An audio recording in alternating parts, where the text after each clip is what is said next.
of Sichuan province is China's fourth largest city, with a population of almost 21 million.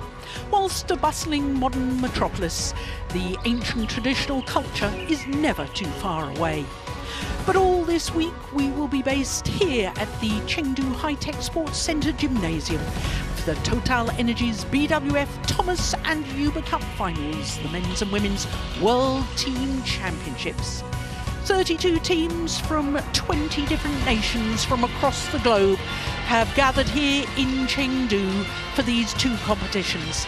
16 teams in both the Thomas and the Uber Cup. The first 5 days is a round-robin format, and the top 2 from each groups will then qualify for the quarter-final knockout stage, with those quarter-finals taking place on Thursday and Friday, semi-finals on Saturday, before both finals on Sunday. So when we look at the groups in the Thomas Cup, Group A is headed by China, the 10-time former champions looking to lift the trophy for the first time in 6 years. Group B features Japan, the 2014 winners. Both Group C and D feature 2 teams who have each won this coveted trophy. Group C has Indonesia, 14-time winners, and also the defending champions, India. While Group D features the number 2 seeds, Denmark, and also Malaysia. Today is day 2 of a competition.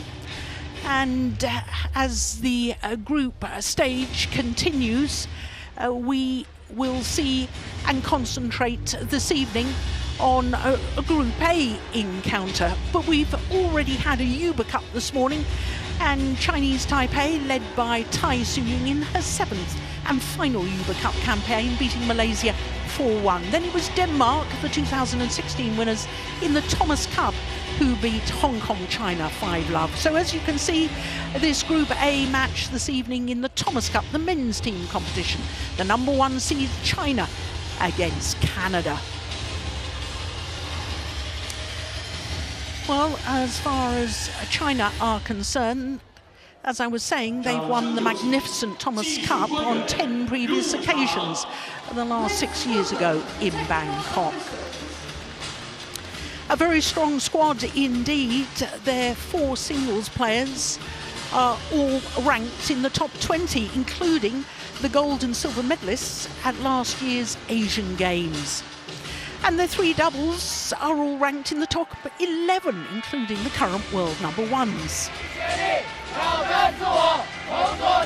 The traditional team huddle prior to the start of every tie in these team competitions.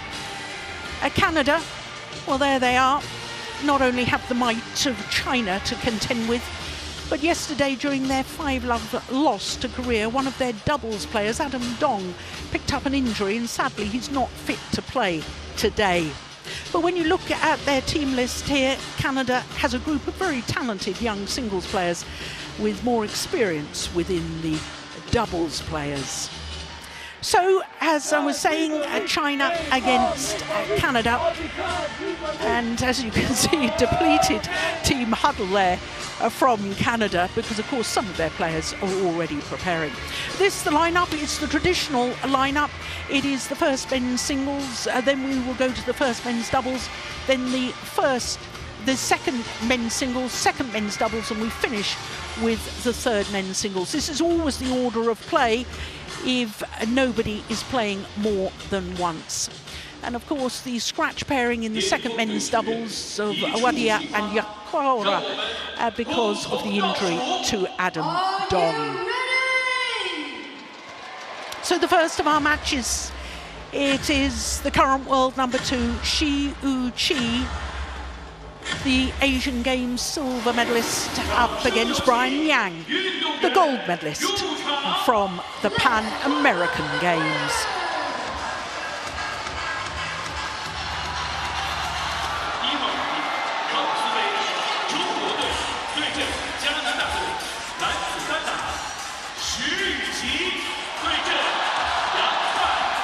A huge roar from the home fans with the announcement of Shi Yu Qi.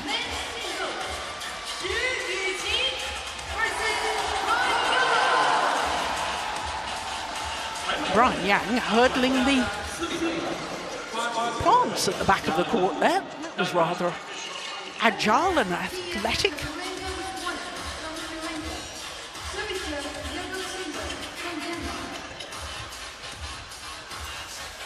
So this will be a third meeting between these two players, and both previous meetings have been won by the current world number 2, Shi Yu Qi. Last time they met was in the first round of the Korean Open last year, 500 event, 21-13, 21-15 in 40 minutes. Versus Vanessa Melissa Garcia Contreras.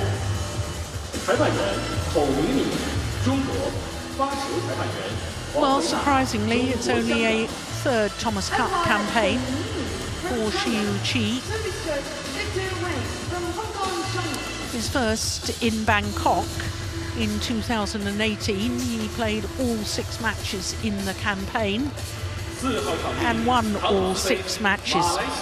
He's 28 years of age now. He is Shi Yu Qi, currently world number 1. In fact, his 67th week in total across 4 different spells as world number 2.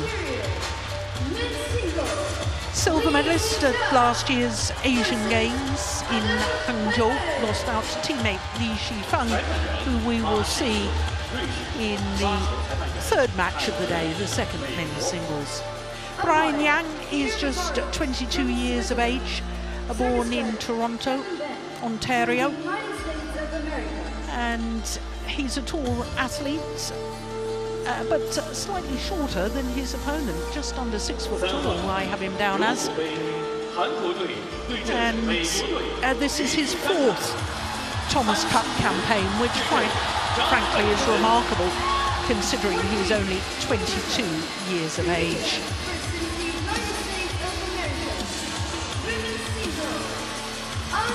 Brian Yang, as we look at the Chinese coaching bench, Sun Jun on the left as we look at them. He won the gold medal at the Pan American Games in Lima in Peru. Silver medal in Peru, I beg your pardon. That was in 2019, and then turned silver into gold in Santiago in Chile last year. Well, before we get underway, I'm Jill Clark, delighted to say that Steve Pedersen, former Danish head coach, is sitting alongside me, and it's a bit of blow for Canada that they've got a player on the injury list. Yeah, there was Adam Dong, who got injured yesterday and not able to play in the first men's doubles, and that means that Yakura is in the second men's doubles today with a scratch partner. In fact, with a player that played men's singles yesterday. Yeah. Ladies and gentlemen, quick reschooling. Yes. Thanks for your cooperation.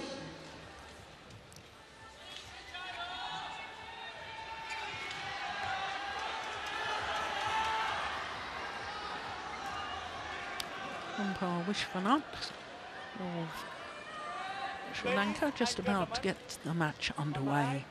Canada represented by Brian Yang. And on my left, China represented by Shi Yu Qi. Canada to serve, level, play. So Canada in the form of Brian Yang, nearest to us, against the current world number 2, Shi Yu Qi. Well, I don't think we should underestimate Brian Yang, because he's already showed earlier this year that he's can pull off extraordinary results, because he reached the final of the Indonesian Masters, which is a 500 event. Lost to Antonsen in that final in 3 games, but in the first round in Jakarta, he beat the Asian Games gold medalist Shi Feng, and then in the quarterfinal, Li Sijie, and the semi-final beat the Olympic bronze medalist Anthony Ginting. Now, that is a great set of results. That's fantastic results. Yes. Each one in his own right, beating Ginting on home soil, and he was close to winning that title. That was a tough match against Antonsen.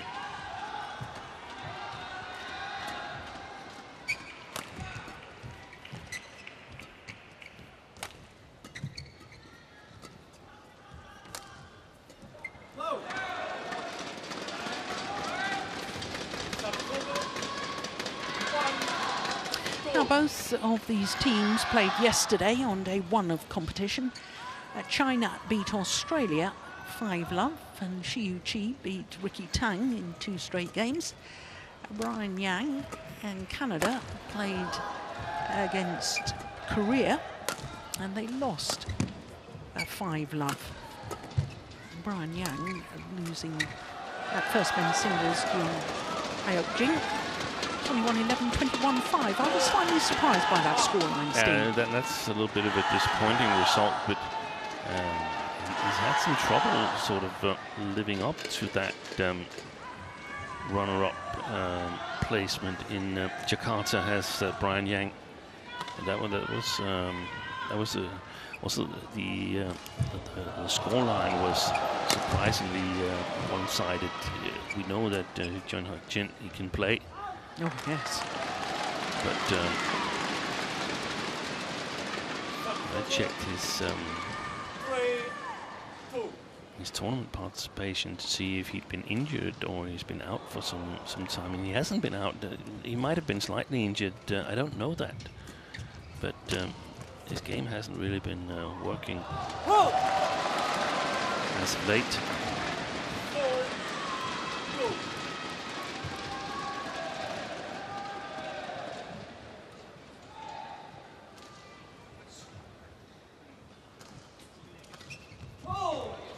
That's a careless error on the return of serve. 5-2.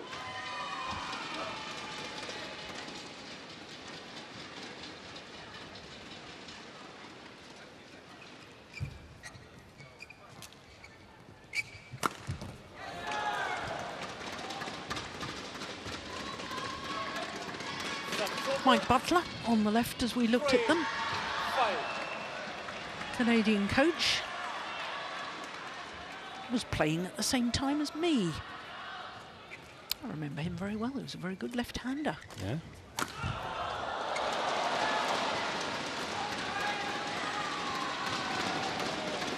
Four, 5.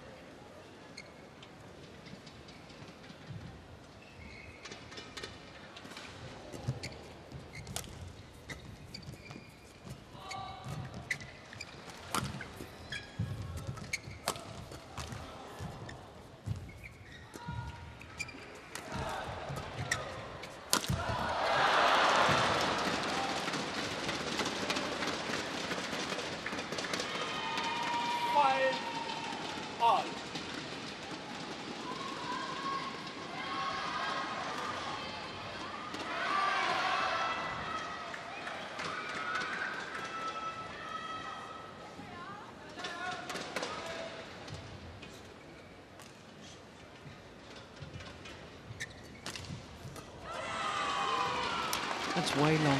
We were discussing yesterday, Steen, how it seems that from either end of the court, it's very difficult to control these lifts and bushes. Yeah, you can easily play it long in both back lines, but I think that Shi Yu Qi is playing with the drift. He controlled it well there.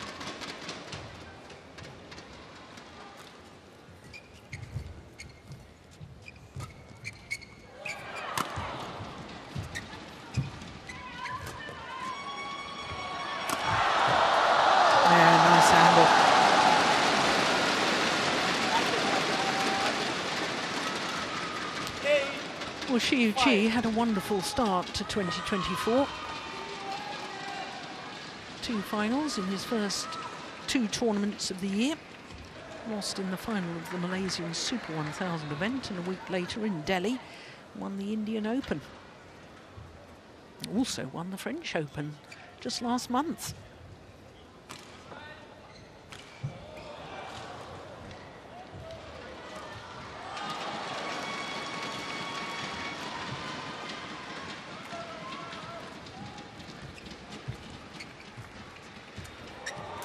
Yeah, wonderful net play from Brian Yang. 6-8. Yeah, got the net cord.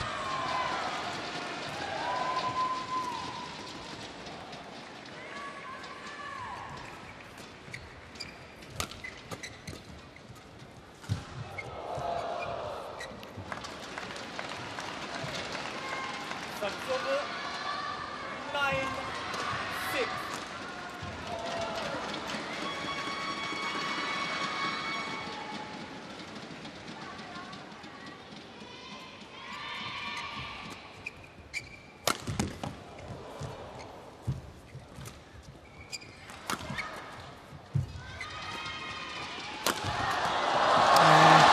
Good attacking play from Shi Yu Qi.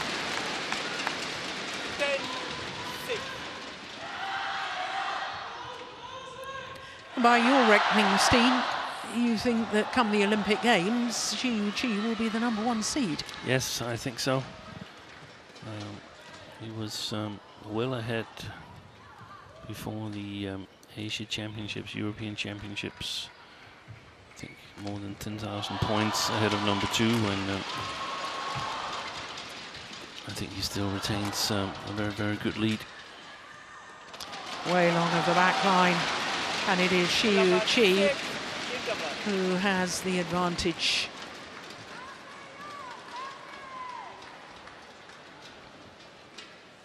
It's a 5-point advantage here in the opening game. There's Mike Butler. Yeah, you can tell he's a lefty, can't you? Through his coaching gestures.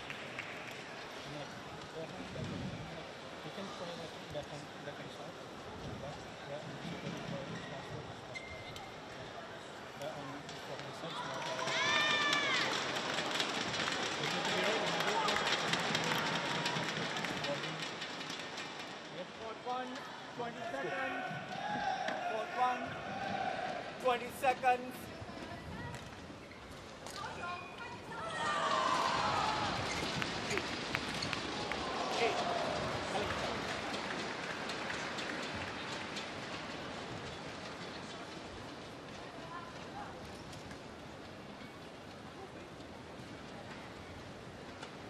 Eleven, 6.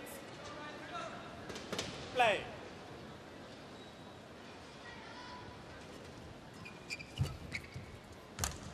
That's going wide, yeah. 12-6. 5 times national men's singles champion was Mike Butler, you know, Steen. Was he? Yeah.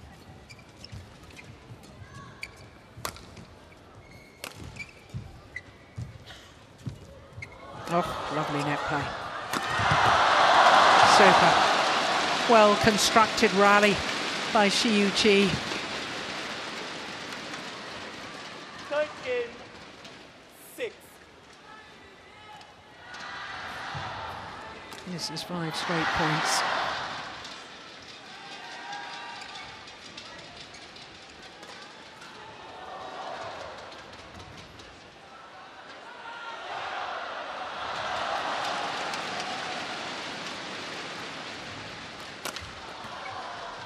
Oh, yes, it was going to land in.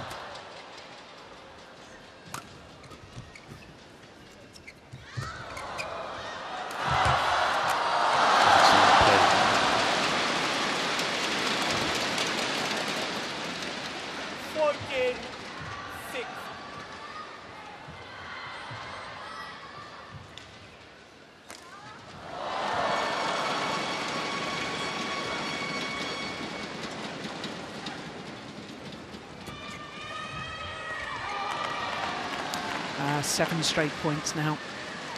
There's something odd about Brian Yang. Something's wrong. His body language is somehow strange. I can't put my finger on exactly what it is, but it's like he's playing, but his mind is somewhere else. And that's how it seems to me.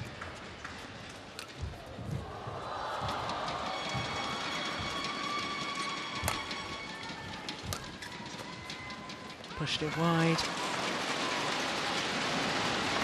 Mind is somewhere else, or if he's carrying a niggling injury, perhaps doesn't believe. Yeah. I mean, the belief is he's probably facing one of the 3 best players in the world at the moment. Yeah.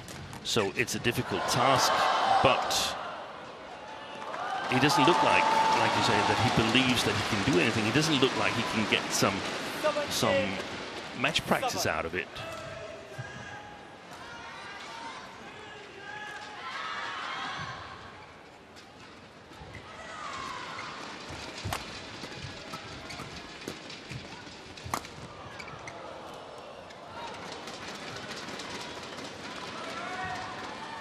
Service over.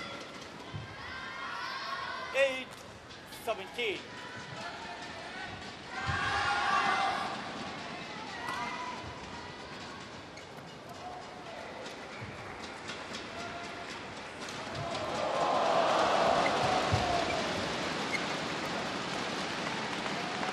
Service over. 18-8.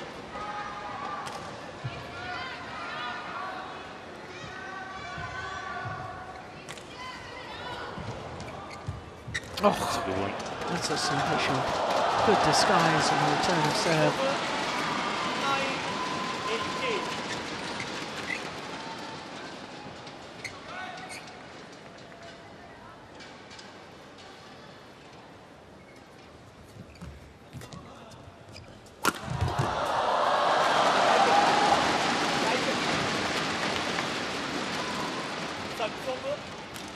19-9. But we also have to give it to Shi Yu Qi. He hasn't put a foot wrong so far. No, not at all.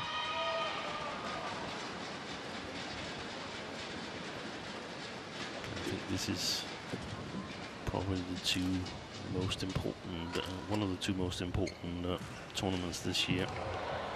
Thomas Cup on home soil, and then of course the Olympics in Paris. Yeah. Beautiful. Game point opportunities.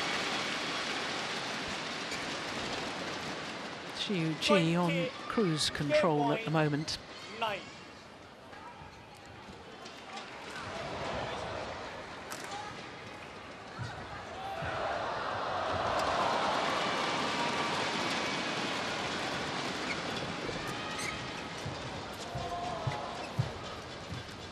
Oh, That's fantastic. opening game, 21-9. Shi Yu Qi in superb form.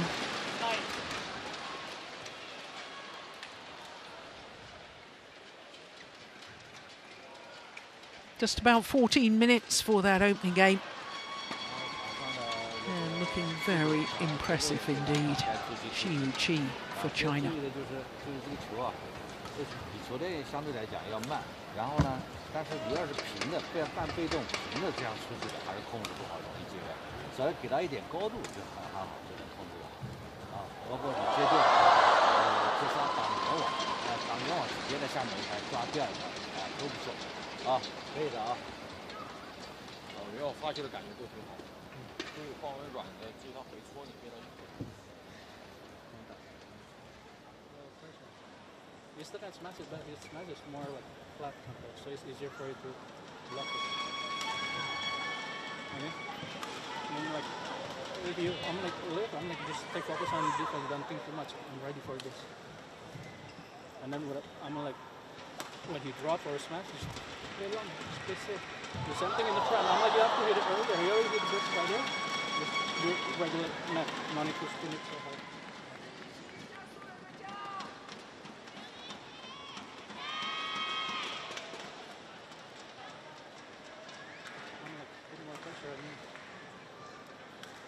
Just try to get a chance to get goes at the top, and then you get a chance to attacking him.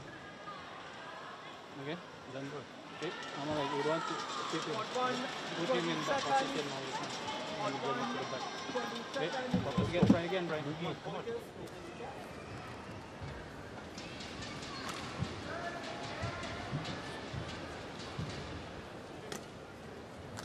Well, he looks pretty relaxed, doesn't he? And so he should, when he's just won the opening game. 21-9, Shi Yu Qi. Play.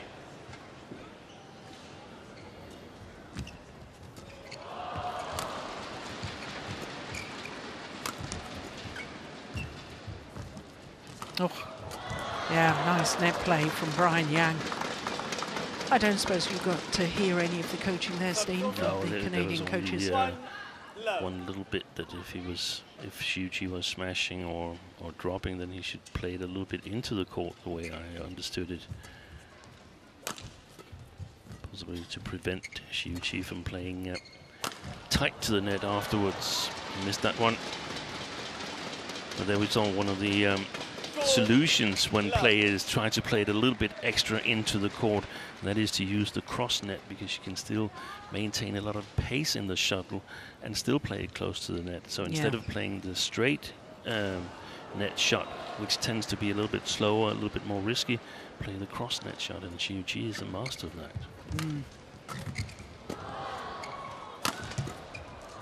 Oh, that's nice. Oh, that's a pity. He couldn't follow up. That's over. 1, go.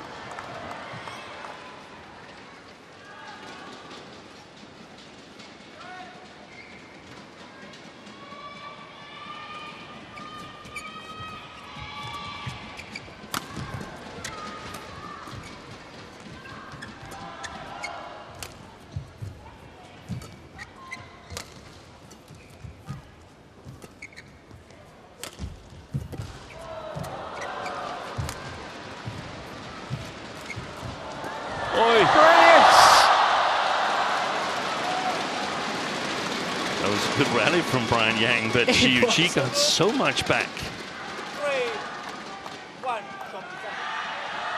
Look at that. And again.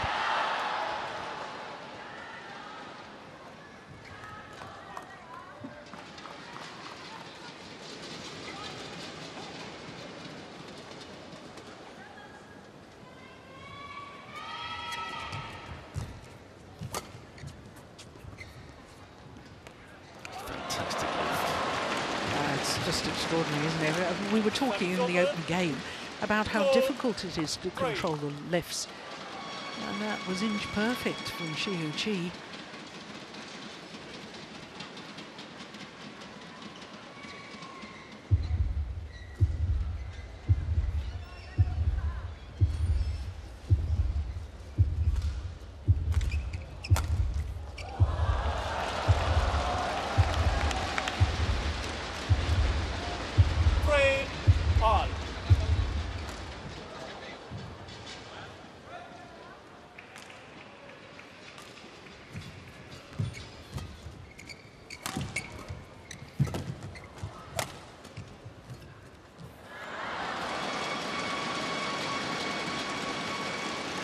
Time it was Shi Yu Qi who played a little bit into the court, and Brian Yang took the bait, fell in the trap, tried to play it too close to the net. And very often either stays on your own side or goes over, but your opponent is able to spin it even closer.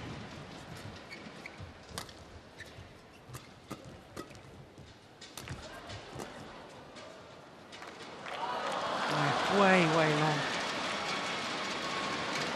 5, 3.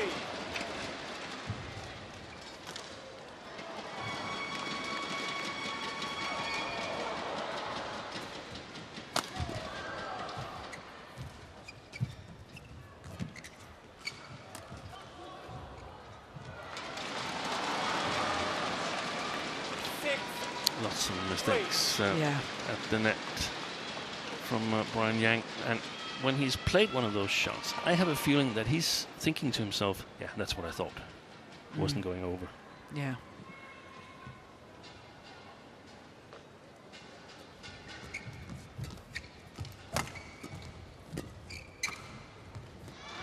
Well left. My goodness me. Only decided at the last moment to leave that. 7-3. 6 straight points.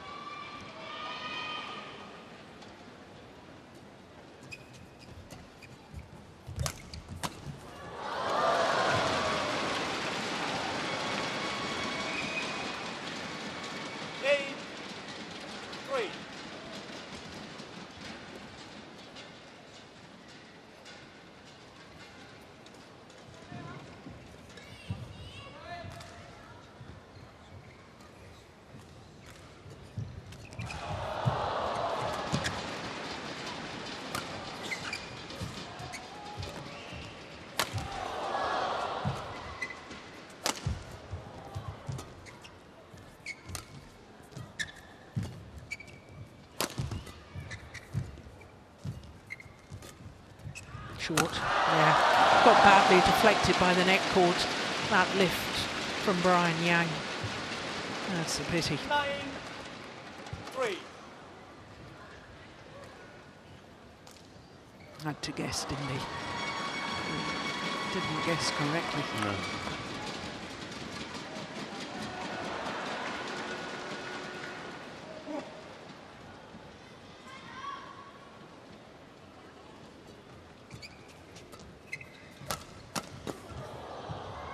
Brilliant.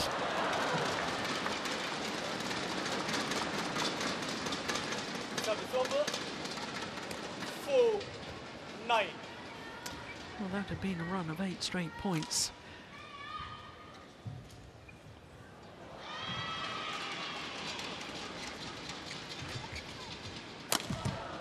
Missed it again. Second time in this second game. Shi Yu Qi, we think there's a little bit of sideways drift, taking it out on that side. Sideways drift from left to right.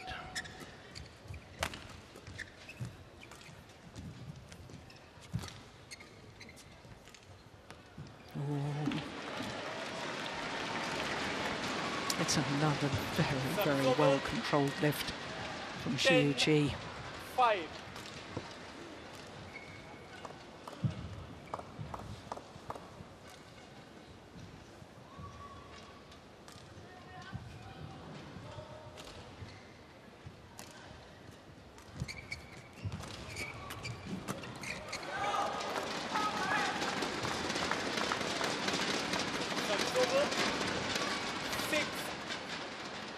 I think Brian Yang needs to take more chances to hunt the net. Steen, what do you think?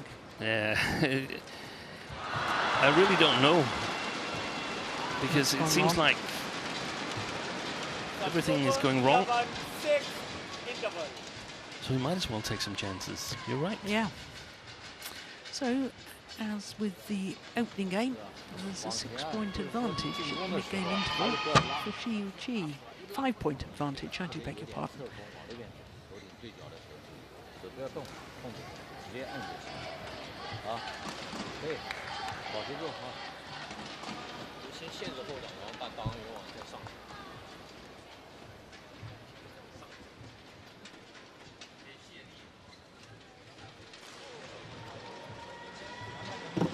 One, 20 seconds. 20 seconds. And we've seen him play. We've seen Brian Yang play a number of deceptions on the service returns. They've actually been quite okay, so maybe that's the solution in terms of the net game and trying to get an advantage. Well, I know Shi Yu Qi has played 2 magnificent lifts quite brilliantly in this second game, but I feel because the players are struggling with the lifts, that if Brian Yang was to hunt the net a little bit more, he would force the lift and perhaps the error on the lift from Shi Yu Qi. Because you were pointing out yesterday, it's fast playing conditions. Just like Historia Nine, where he reached the final. Exactly. Oh, that's a lovely shot. That's fantastic. I can see that it must be demoralizing when you play a really, really good shot and then your opponent just raises the stakes a little bit and plays an even better shot. Yeah. Look where he's smashing from, nowhere near the double service line. Look where his feet are when he plays this. Yeah, no wonder he could play the winner.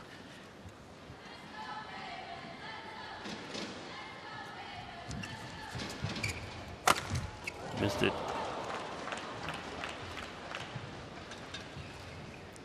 13-7. It's definitely not time wasting, Brian Yang.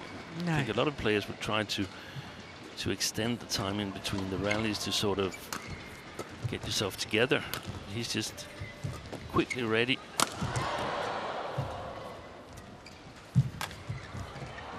Good play.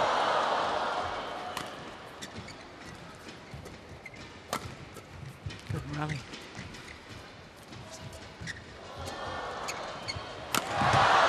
Oh, that's a super shot.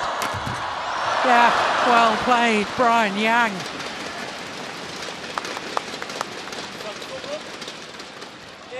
And this willingness just to play on instead of time wasting is a very pleasant It is. change from the normal, Steve. Yeah, it is.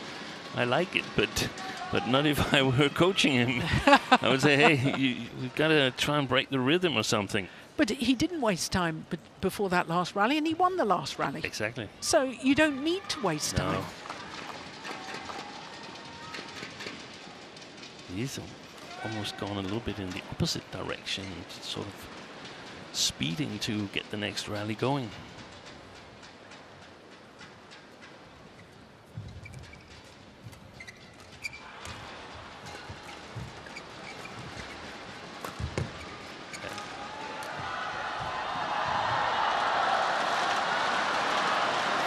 It's very difficult for Brian Weng to play the backcourt of Shi Yu Qi with any accuracy or any pressure, and that of course makes things even more difficult for him here in the second game. Fast-paced shots, pressure shots tend to go long.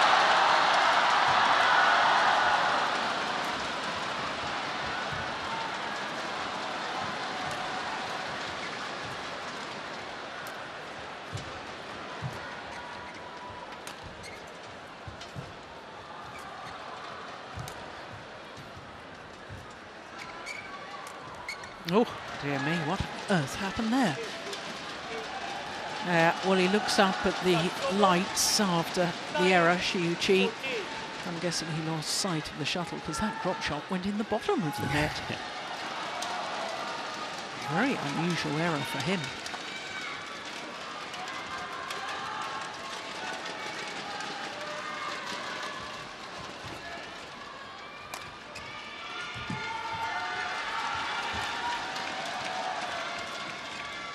Oh, that's lovely. That's way in. What on earth was Shi Yu Qi thinking? Yeah, because it never started outside of the line. No. But I feel he's been a little bit content. Shi Yu Qi plays the shuttle around a little bit, finding the lines. So there's a chance for Brian Yang to stage a small comeback here. The question is whether he's going to be able to capitalize on it.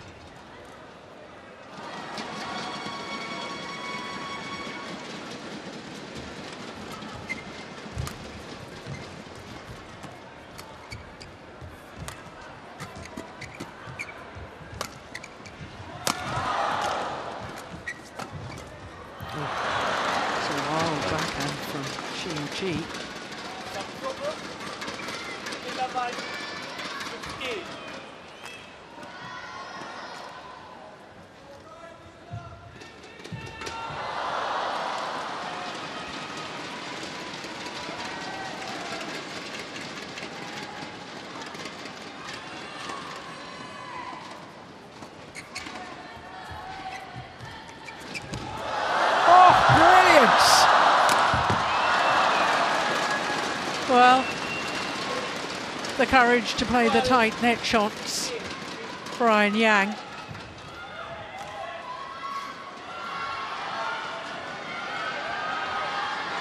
And Shi Yu Qi just simply couldn't get on top of the shuttle to make the kill. did well to get that one back.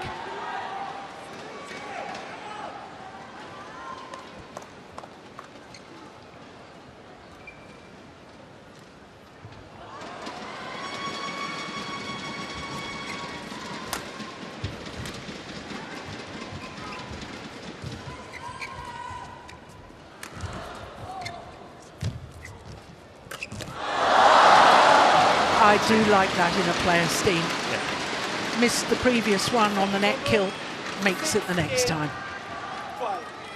Okay, it was backhand side this time.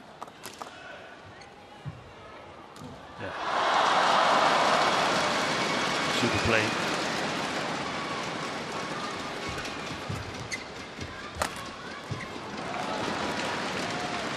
号场地德国杯丹麦队对阵墨西哥队女子单打，雅各布森对阵法乌斯托泰坦。Court 2, Ubrico, Denmark versus Mexico.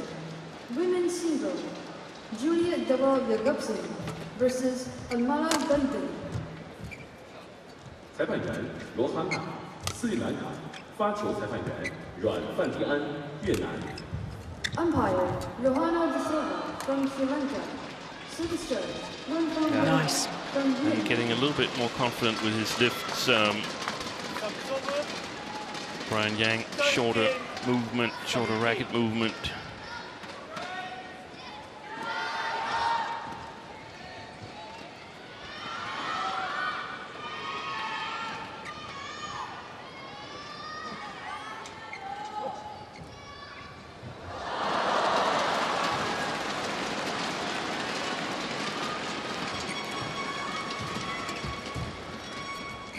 Oh, yeah, that's fantastic.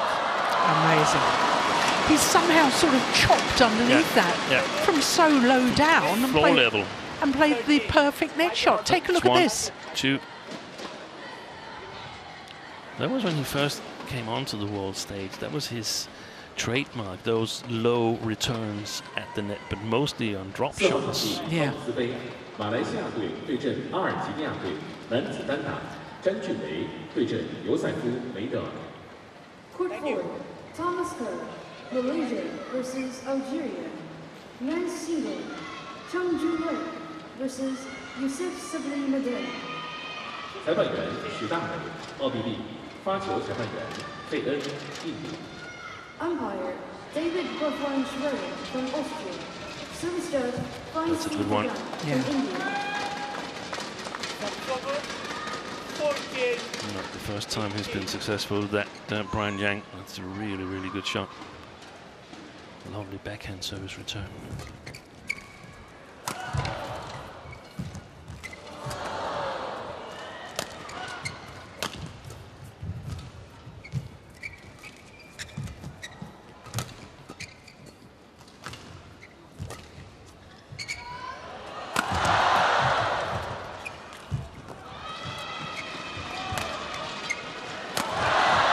Nice. Oh, what a rally. And again, super block. Sensational. Well, Brian Yang is challenging. I saw that as clearly in. Yeah, it's clearly in. He had two attempts, Shi Yu Qi, earlier on to find that right sideline. I think his aim is right now. Yeah, it was clearly in. He's crouching down outside of the court. Shi Yu Qi. Unsuccessful. One challenge remaining. Service over. 19, 14.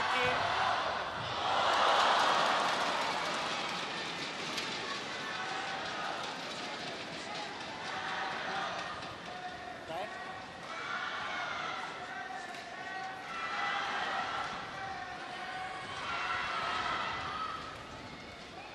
Thank you. So 2 points away, the world number 2 from getting China off to a winning start in this Group A encounter.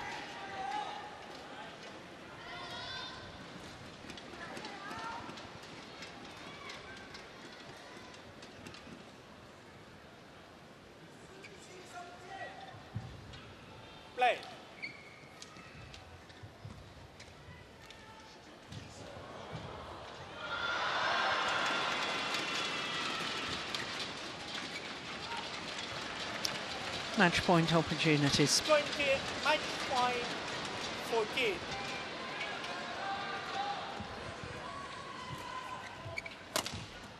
Missed it. Game. 21-9, 21-14, the world number 2. An Asian Games silver medalist defeats the Pan American Games gold medalist Brian Yang in 36 minutes.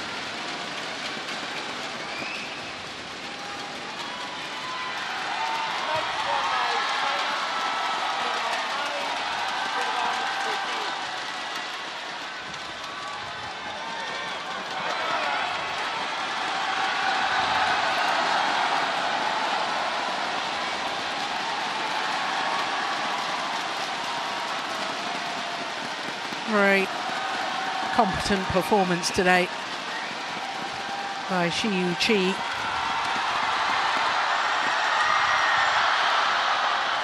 And a lucky fan gets the winning shuttle.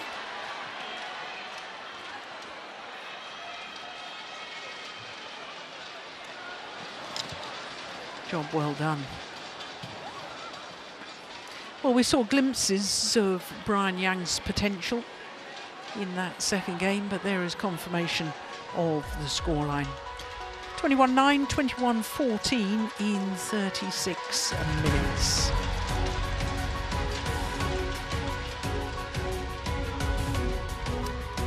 So after the first men's singles, we turn our attention to the first men's doubles coming up in a couple of minutes. So the current world number ones, Liang Weikeng and Wang Chang for China, and Kevin Lee and Tai Linman for Canada.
Welcome back to Chengdu.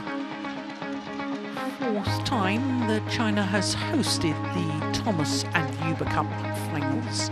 Thomas Cup, the Men's World Team Championship, the Uber Cup, named after Betty Uber, who presented the magnificent trophy. It is the 30th staging of the Uber Cup. But we're concentrating this evening on the Thomas Cup, and this is our next match, the first men's doubles. The world number ones, Liang Weikeng and Wang Chang, up against Kevin Lee and Tai Linman.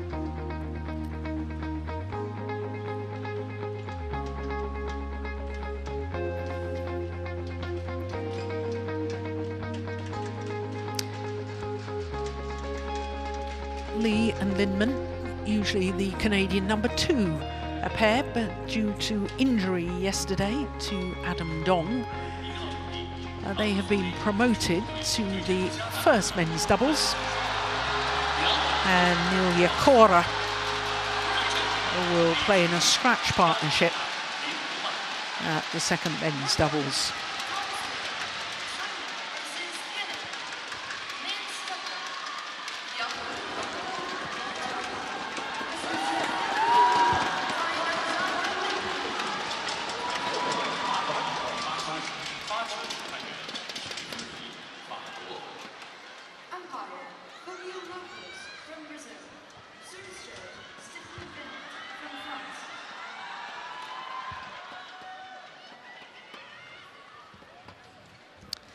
So this will be a second meeting between these two pairs. The only previous meeting was last year in Jakarta in the first round of the Indonesia Super 1000 event.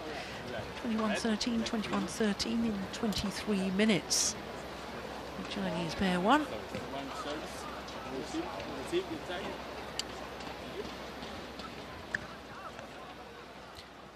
So I'm not terribly sure what happened with the toss of the coin there. No, I couldn't see it either. No. We have no umpire sound on that part of it, so difficult to hear. Well, as far as the Chinese pair are concerned, they went back up to world number ones on the 16th of this month. So a second consecutive week, having spent 12 previous weeks as the best in the world. He's quite a character, is Liang Weikang, the 23-year-old from Guangdong province in the south of China.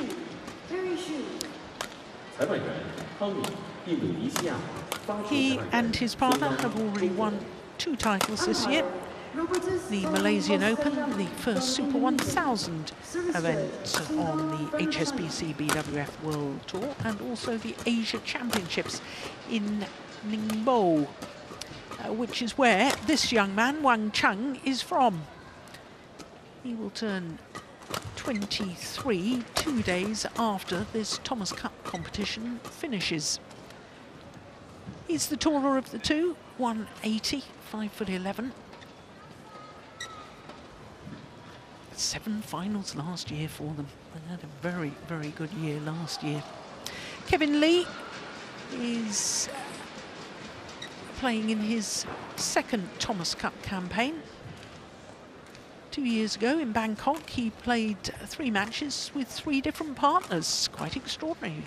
Victor Lai, Jason Anthony Ho Shu, and Sankert. His current partner, Thai Alexander Lindman. A part of the squad 2 years ago, but I don't think he actually played any matches in Bangkok. Just about 6 foot tall, just a fraction under, and they're currently 45 on the world ranking. They did spend 3 weeks in total at a career high of 37. 2 medals from the Pan Am Championships, a silver and a bronze. Silver last year in Kingston in Jamaica. Umpire Fabio Lopez from Brazil and Stefan Varnet of France is the service judge.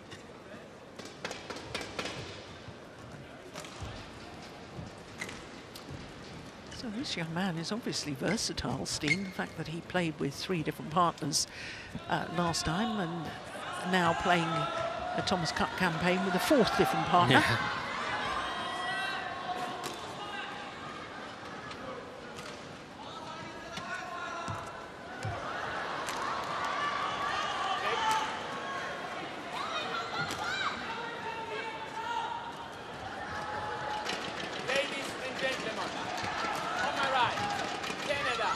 Represented by Kevin Lee and Thai Alexander Lindemann. And on my left, China, represented by Wang Cheng, Liang Weikang. China to serve, Wang Cheng to Thai Alexander Lindemann. Love all. Play. So the world number ones for China. Liang Weikang and Wang Cheng, far side of the court, getting this second match of the tie underway.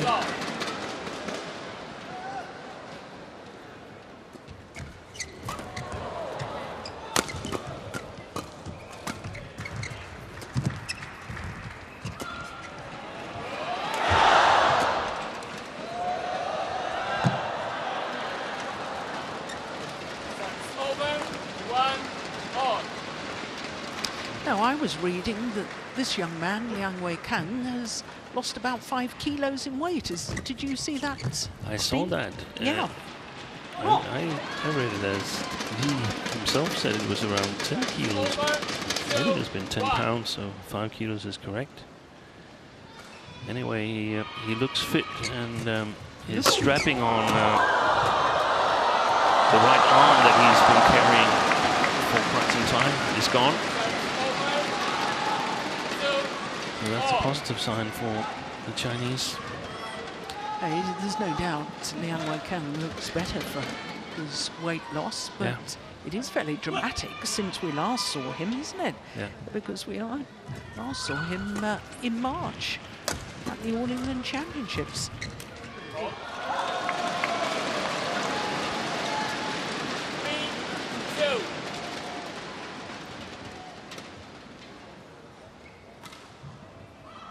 Yeah, which supports that it might just be 5 kilos. Super important in terms of movement and strain on the body on court. Yeah.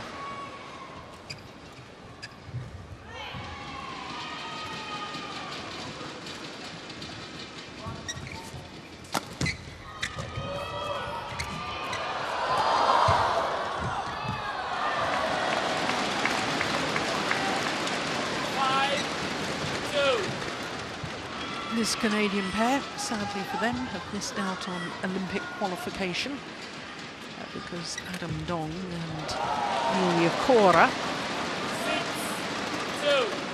pit them as the Pan American representatives at the Paris Olympics in the qualification. I think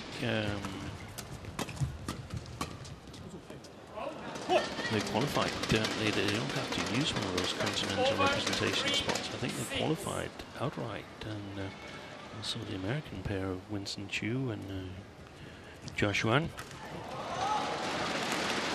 Over 7-3.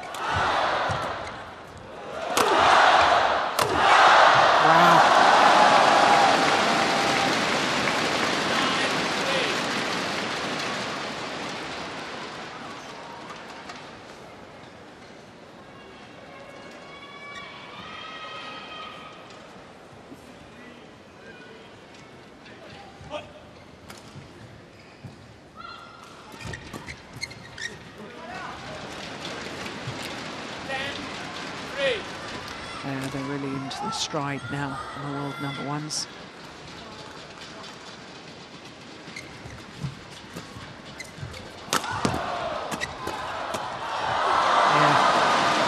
To the mid-game interval with an 8-point advantage, and considering they were 1-2 down, they have absolutely piled on the pressure.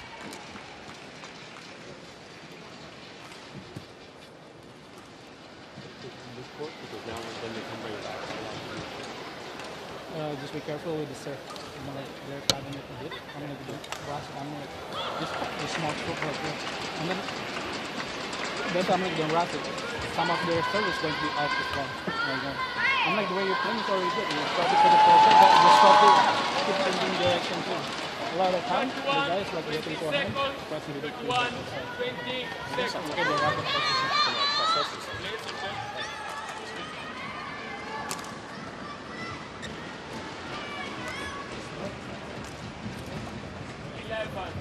3, play. Over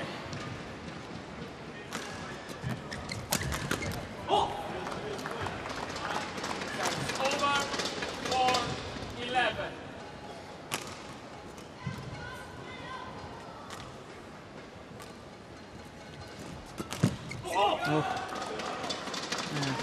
Good third shot. 5-11.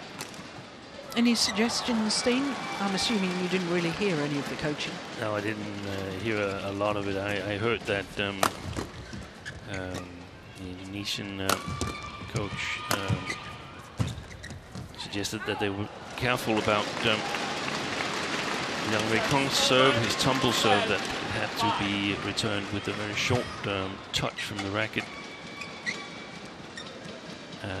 And then sometimes he's covering a lot forehand, so if they could target his left-hand side. But it's difficult because, I mean, it's hard to pick an area where you feel that Li and Lindemann has the advantage over the Chinese pair here. I think it was a flick serve gone wrong there from Kevin Li, but almost always when you play Asia against the rest of the world, you're almost always a lot under in terms of defense against the opponent's offense, so you've got to try and get on the offense yourself. Yeah. You've got to try and play well in the service situation. For the ones who were with us yesterday, they saw that Sean Renly and Ben Lane, they were successful at times in winning the service situation and sort of blocking shots, dumping them down below the tape so they could play from above the tape. And that's where you have a much better chance, but it's still difficult here because it is the world number ones they're up against. Yes. And, I think they've targeted this tournament.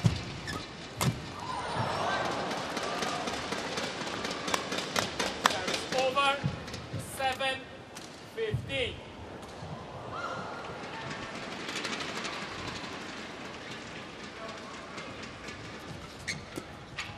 Lovely service return from Young.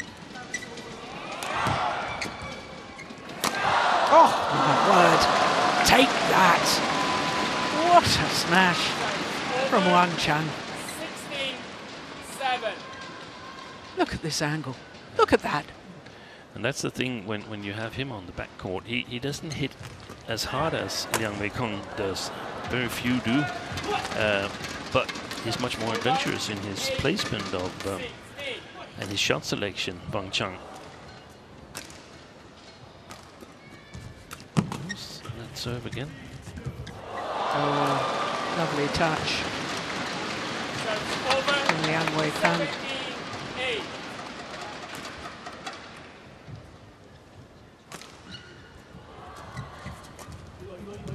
Oi, misunderstanding. Wow, that's quick forward. Yeah. Where did he suddenly appear from?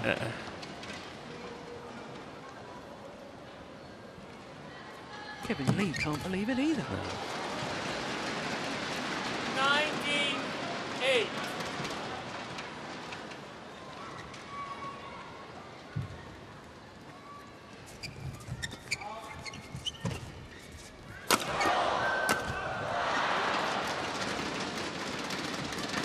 Over 9-19.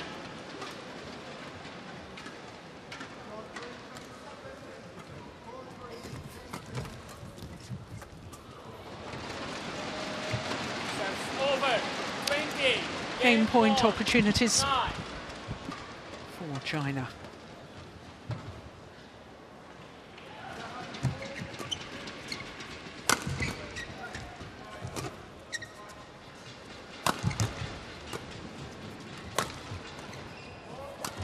Good shot.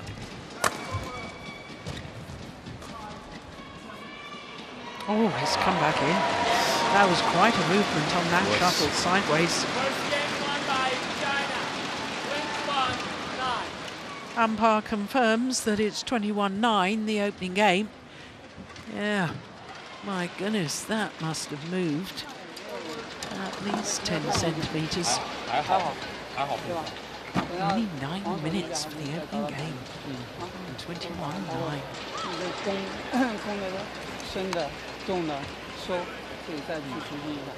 好，王探拿球再稍微熟悉一下，很好啊，节奏很好。紧凑点，前面10分还是需要稍微抓紧。好，好。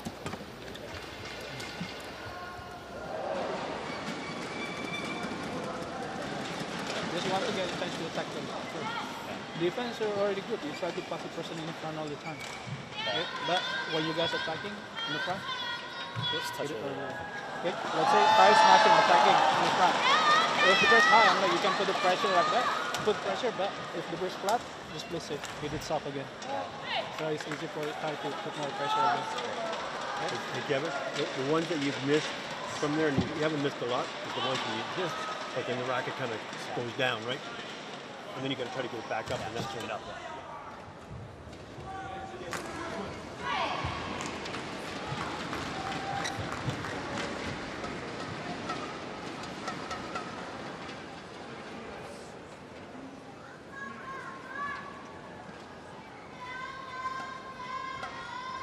Quick 1, 20 seconds. Quick 1, 20 seconds.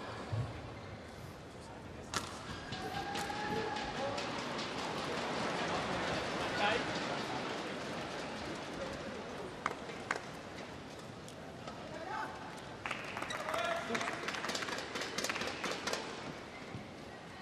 Second game, love ball.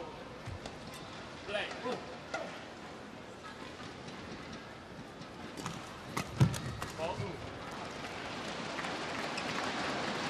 1, love.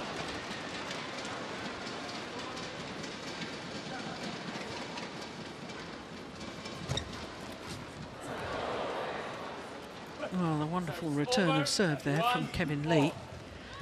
But Steen, I don't think they can rely on net cords and perhaps a bit of luck. There was one that was just the wrong situation. The only situation where you don't want the net cord. No, I agree. Now it's going to be interesting to see if the tumble serve is working. Not too bad. We saw yesterday that especially Mohamed Fikri had trouble in his tumble serve when he was playing the near side of the court here, where there's a little bit of drift coming towards you, so you have to hit it a little bit harder.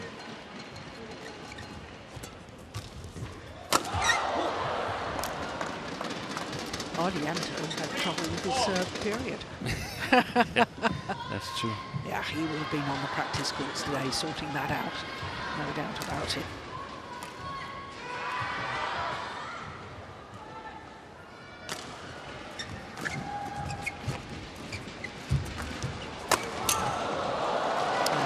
In between the two Canadians. Clash of rackets.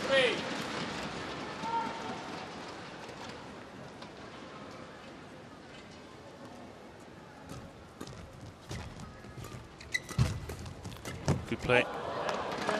Very good play. One of the things we discussed, that he needed to be more ready with his racket. One good shot is not enough for Kevin Lee.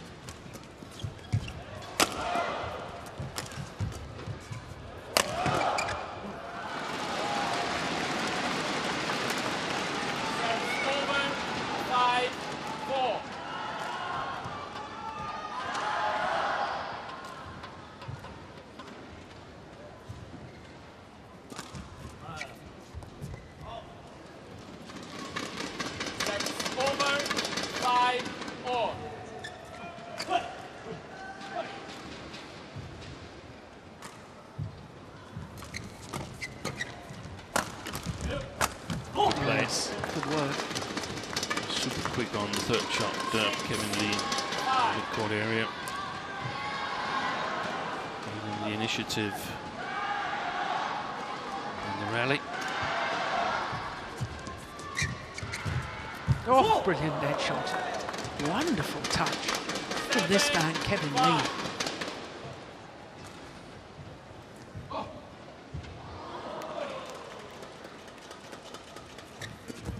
Excellent.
Who's there, Wang Chang?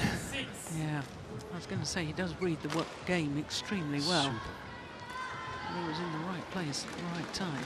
He just made an error on that. A rare error. Well, well, well. This is amazing. 11-6, the advantage to Canada here in the second game against the current world number ones.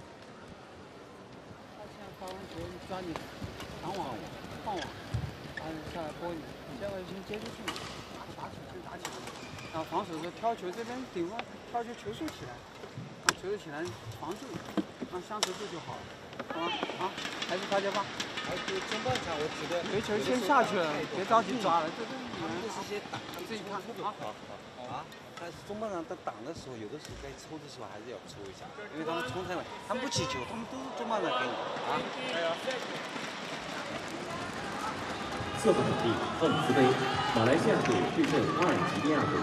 男子双打，钟腾健、海卡尔对阵西斯丁拉巴乌伊。阿布杜拉奇兹、空切伯恩。Quick Four, Thomas Malaysia versus Algeria. Well, I don't think we would have predicted this. Attempted drive serve there. Oh, his racket's gone. Didn't need him in the racket for that was rally. a waste of energy. 裁判员凯文，美国；发球裁判员马士德，瑞士。 I suspect we might see the Chinese combination try and up the pace right Yeah, now. I think so too. But now the Canadians, they've got a little bit of confidence and they want to fight now. Good play. Pushed it long.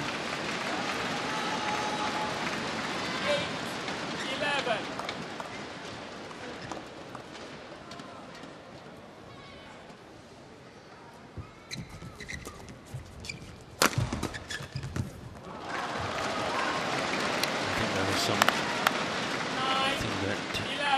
Chu said to his players, remember you can also play a lift. You don't have to go into the fight for the initiative immediately. There's a much bigger problem with his services on this side of the net. Yang Wei-Kong, there's no doubt about it. That almost became good because it was so high it surprised the Canadians. Over 10-12.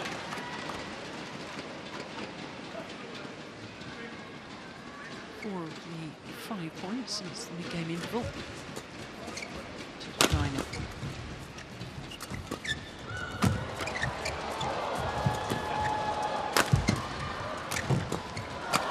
Yeah, well played. Over 13-10.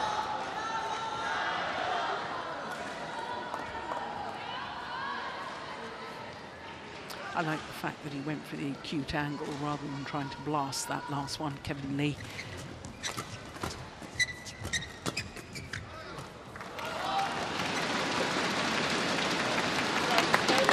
Nice play by Wang Chang there, taking the pace out of the shot, playing it below the tape.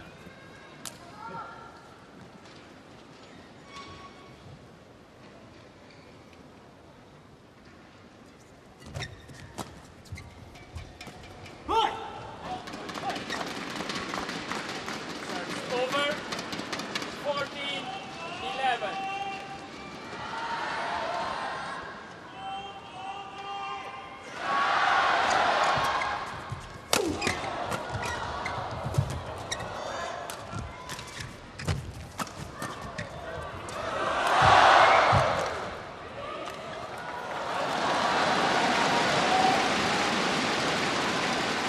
Over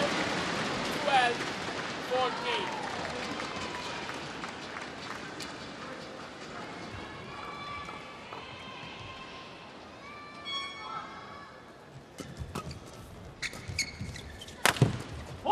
Yeah. Beautiful block by Tai Lindemann. Over 15. And they gotta stay adventurous. Lindemann in the service situation, I'd like to see these attempted drive serves or mid-court area serves. That's a pity. Service error from Lee. 50.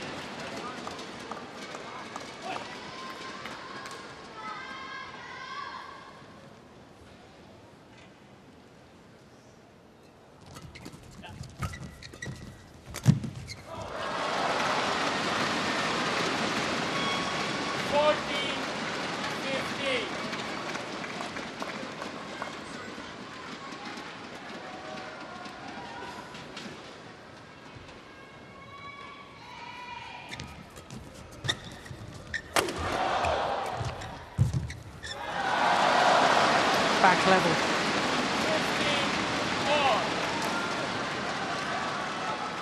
Couple of that I felt, Steen, of tentative errors in the last 2 or 3 rallies. I think it's very, very likely that the Canadians have started thinking, okay, 6 points for a game, 6 points for a game, and you can't do that. You have to focus on what you want to do. But also, Weng and Yang, they've upped their game, and I mean, generally they are the better pair, but it's always interesting to see if the underdogs can steal in the first hand a game of the favorites.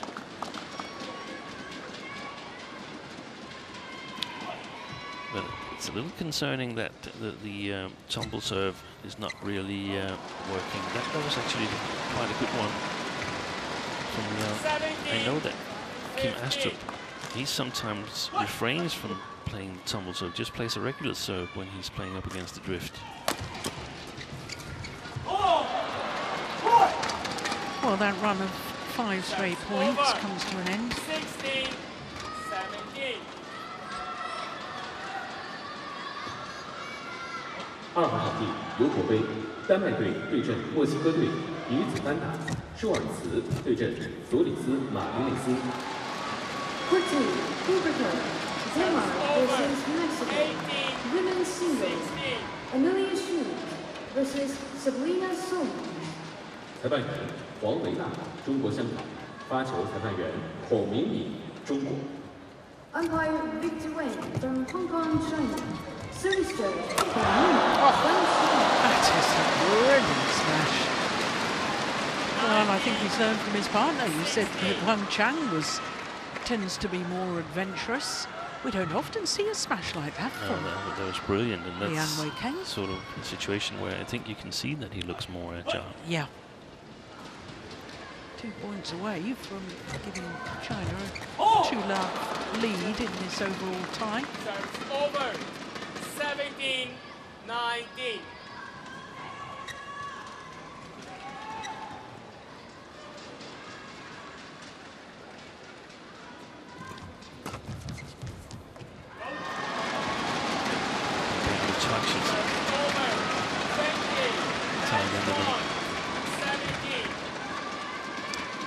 Three match point opportunities for Liang Weikang and Wang Chang for China. Whoa! Lucky net cord. Over. 18, 20.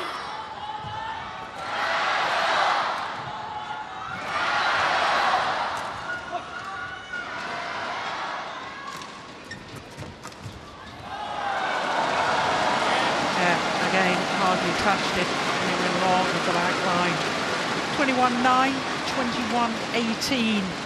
The victory for China in the form of Liang Weikang and Wang Chang against Li and Linman. 你的后场怎么做一下？试一下啊，这个球不好。25 minutes only for the entirety of the match. 力博他现在不好发。我还真的是。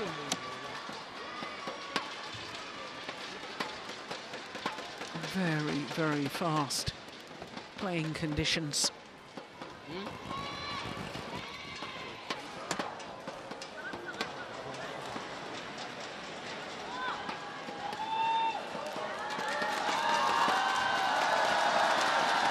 So there is confirmation of the score, 21-9, 21-18 in 25 minutes.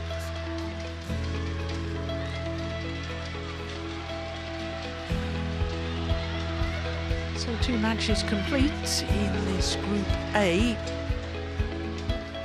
round robin stage of the Thomas Cup. Next up is the second men's singles, and it's Shi Feng for China up against Victor Lai for Canada.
Welcome back to Chengdu.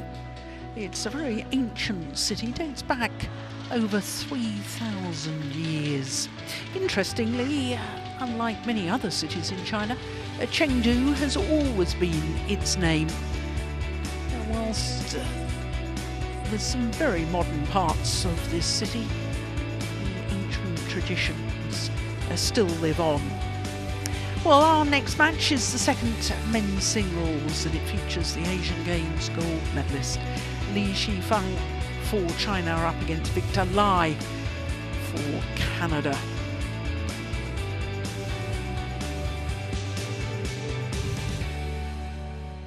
Four courts in action. 3 sessions yesterday and today. We're down to 2 sessions tomorrow.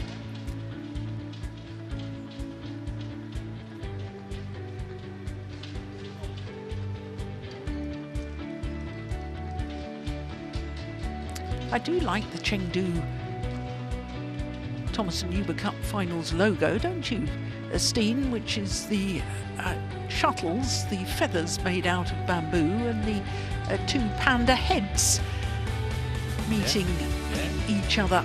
I think it's a lovely logo.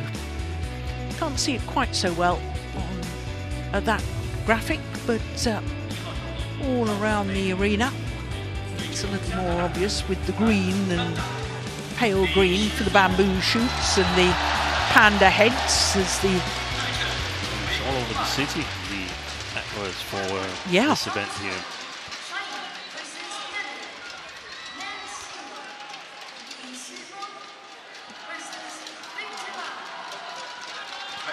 Led out by Shi Feng.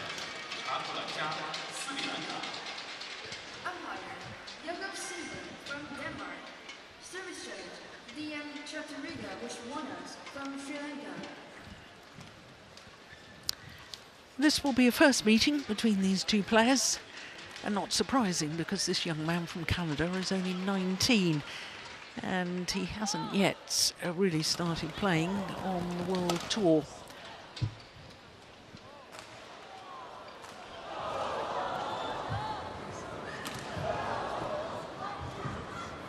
I think Victor Lai has won the toss of the coin and has chosen ends.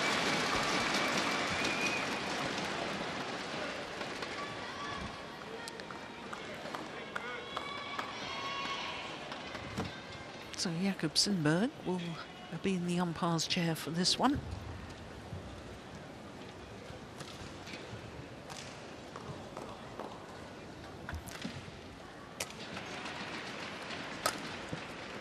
Quite incredible that all 4 singles players in the Chinese squad are ranked inside the top 20 in the world. And this man, Shi Feng, is currently number 6, but did spend a total of 13 weeks. There he is, across 2 different spells at a career high of 3. This is his 3rd consecutive Thomas Cup campaign. Played second men's singles in Aarhus in 2021, the postponed 2020 edition. And played second men's singles in all 6 ties in China's campaign. Of course, China lost in the final to Indonesia. Victor Lai is in his 2nd Thomas Cup campaign 2 years ago in Bangkok. He played 2 group matches at 3rd men's singles and lost them both, but he also played a men's doubles as well. Here he is from Scarborough, district of Toronto in Ontario, Canada. And he's a tall man, that's just under 5'11". I was reading that he trained for a very short spell, Victor Lai, at the Peter Gader Academy in Copenhagen. Is that right, Steen? I don't know exactly, but it sounds plausible because I know that Brian Yang has done that.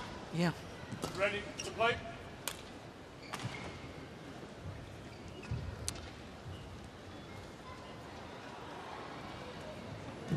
Mike Butler on the left as we look at them.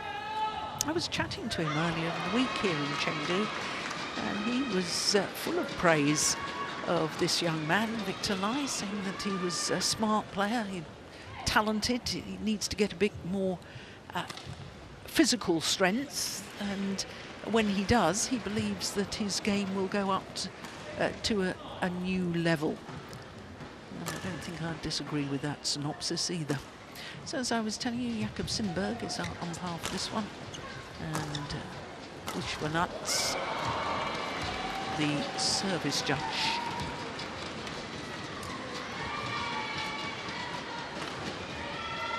Ladies and gentlemen, on my right, China, represented by Shi Feng. And on my left, Canada, represented by Victor Lai. Canada serve, double, play. So the 19-year-old Victor Lai of Canada getting this second men's singles underway. Playing off his career high earlier this week. Well, I suppose it's technically last week now, isn't it? Last Tuesday, he went up to his career high of 93. Also has the distinction of having medalled in all 3 disciplines at various age group levels at the Pan Am Junior Championships. Gold in men's singles at under 17 level back in 2019. Mixed doubles gold that same year, boys doubles bronze.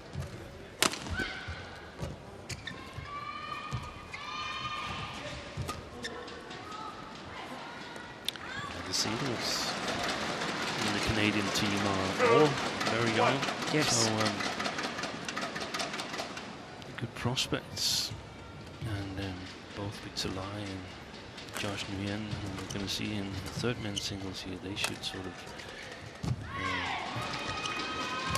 get inspired by Brian Yang, what he's done for Canadian badminton.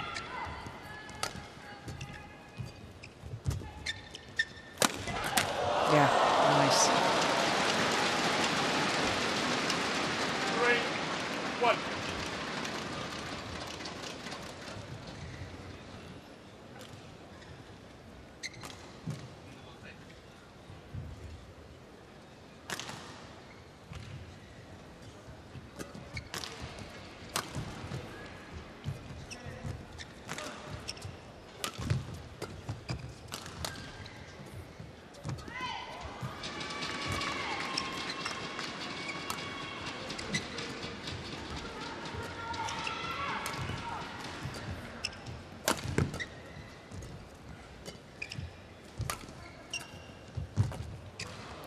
rally.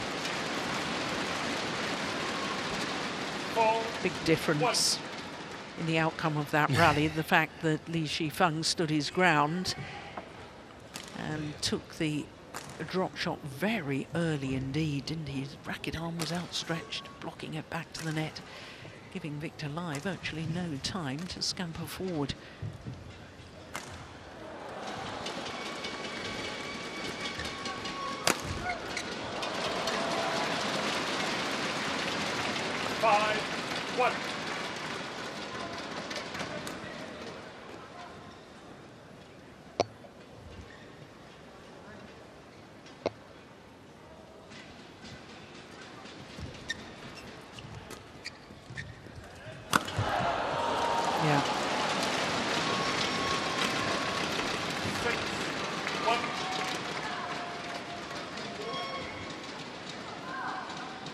Well, not only has he been as high as world number 3, he's a former All England champion. Last year won the All England title on his debut. It was in fact his first ever World Tour title. That's not a bad one to be your first, is it, the All England Championships? No.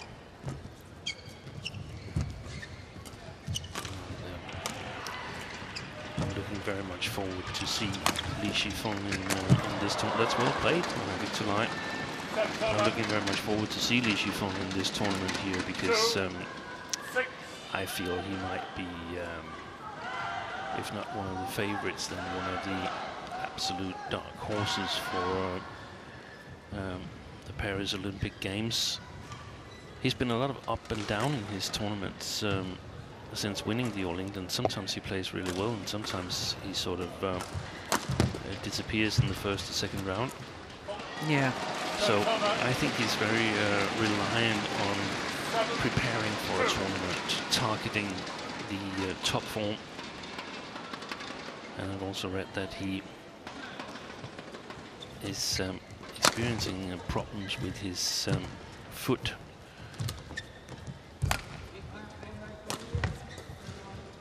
Might require some surgery, but only after the Olympics. Oh, well taken.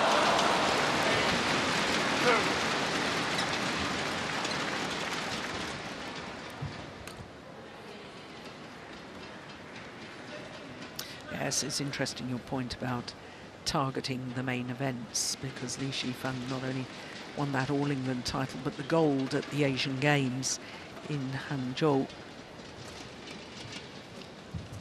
Reached the final of the Asia Championships as well earlier this year.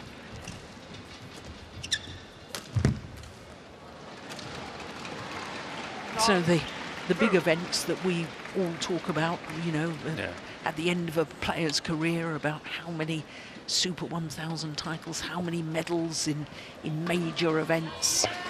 He's already stacking them up, isn't he? And I think that goes for a lot of players, that you've got to prepare for tournaments.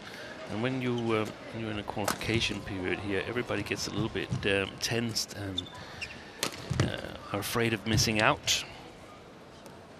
So they play too much. So a lot, in my opinion, play a little bit too much. Got to focus on development, especially when you're not older than Shi Feng and Victor Lai is. You gotta have periods where you can develop your game and your physique.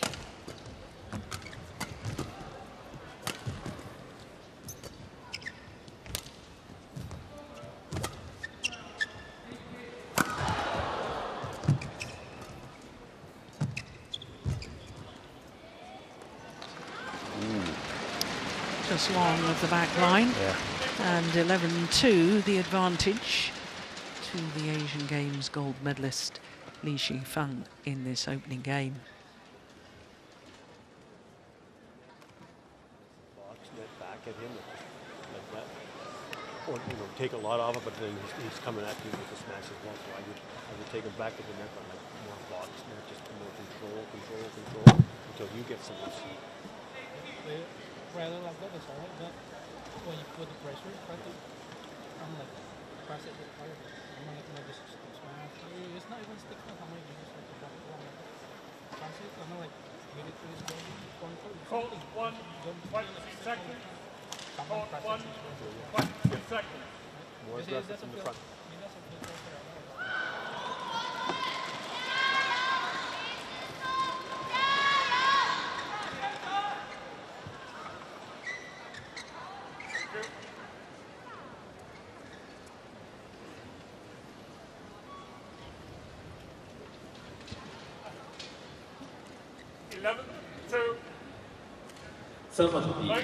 So it's a very commanding lead for Shi Feng at the moment. Quick read, Uberto, Korea versus the United States of America. Women's singles, Shi Yu Qi versus Shi. It's definitely an area where he's a little bit behind Victor Lai. His defense is not holding up. I think he's got actually very nice technical skills, good touch. He can play rallies. He's got a little bit of trouble scoring. Yeah. How can he score points? That's one of the biggest issues, in my opinion. And of course, he's got to try and keep Li Shi Feng away from attacking. That's well done. Yeah. Very well done. 12.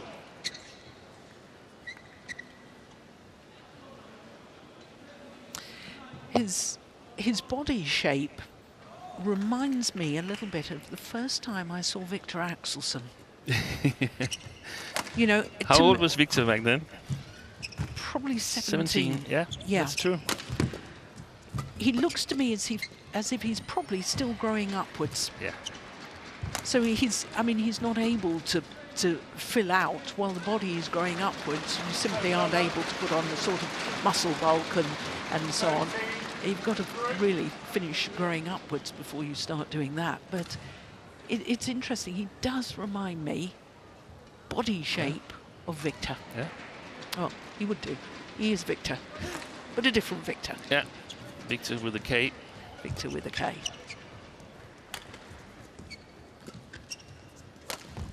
Shot. You see, as he lunged forward there, he had to take an extra little hop because he simply hasn't got the strength in his legs to lunge forward and then push back in one movement. Court 4, Thomas Go, Malaysia versus Algeria. Sadly, I don't think we've got time to see that again. Versus Muhammad Abdullahi Balabi. Well taken. Umpire, We talked about it yesterday. We're going to talk about it again today. And I'm not sure that crossed the net there. It was mighty close, wasn't it? But pace is an issue.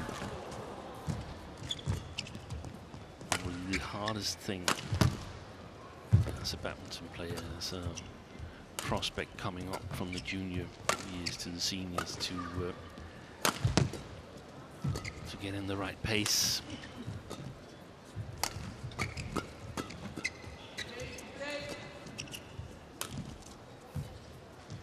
I noticed that he played 3 games in Bangkok. He must have been 17 there. He played 3 games with Priyanshu Rajawat. That's right. That's not a bad accomplishment. Yeah, I think he won the second game. He went the extra distance, didn't it? It was something like 22-20. Yeah. And it's the only 2 times he's played in Asia, Victor Lai. So given that, I also think that he's actually conducting himself quite well. He's not making a ton of errors or anything. It seems like he's got great touch. Yeah. He's not going to win this match, but I think he's conducted himself well so far. Yeah, I concur.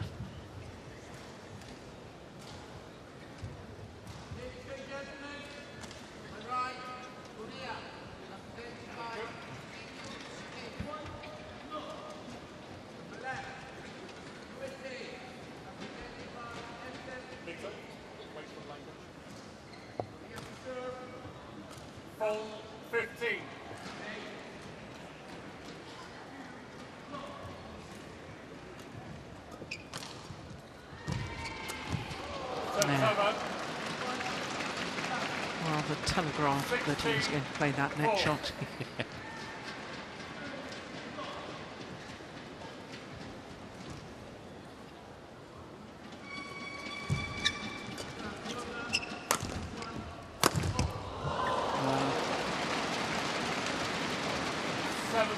Different pace. Yeah, he looked unprepared that it was actually possible to smash on that clear he played Victor Lai. And that's just what happens when we have these matchups where... Nice. I mean, China, obviously, 2 of the 5 best players in the world right now, and they're playing, Shi Feng is playing the second men's singles from Canada, so there's got to be a mismatch there.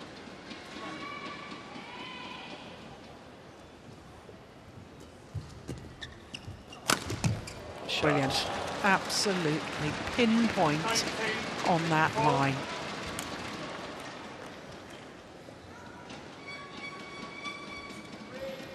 Wonderful.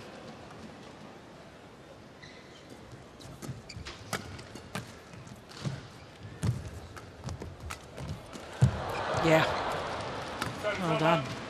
Kept alert. 5-19.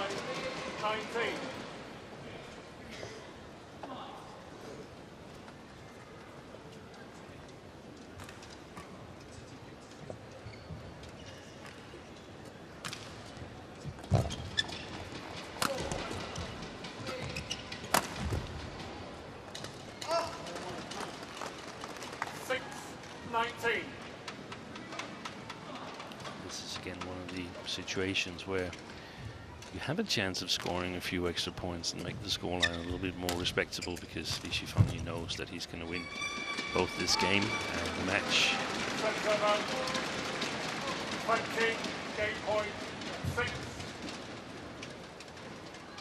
Whole host of game point opportunities for this man. China's Shi Feng.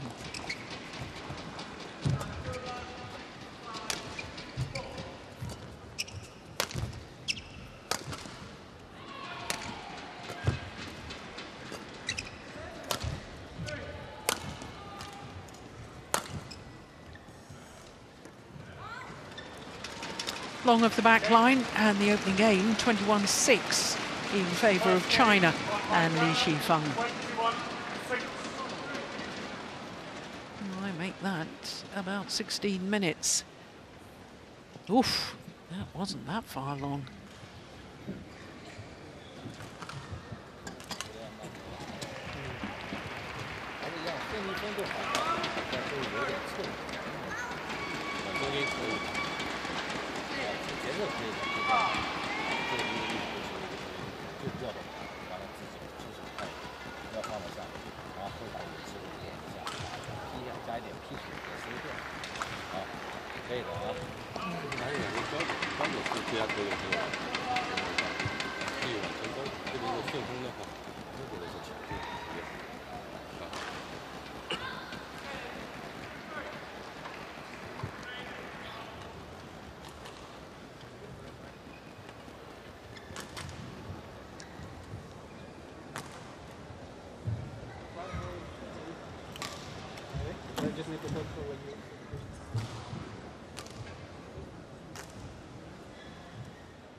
Okay, keep fighting, eh?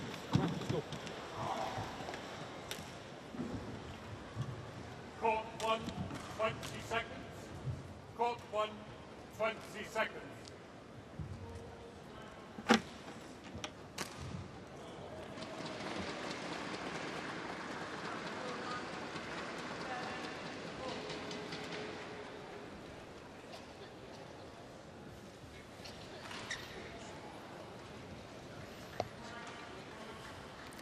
So China one game to the goods in the form of Shi Feng against Victor Lai for Canada.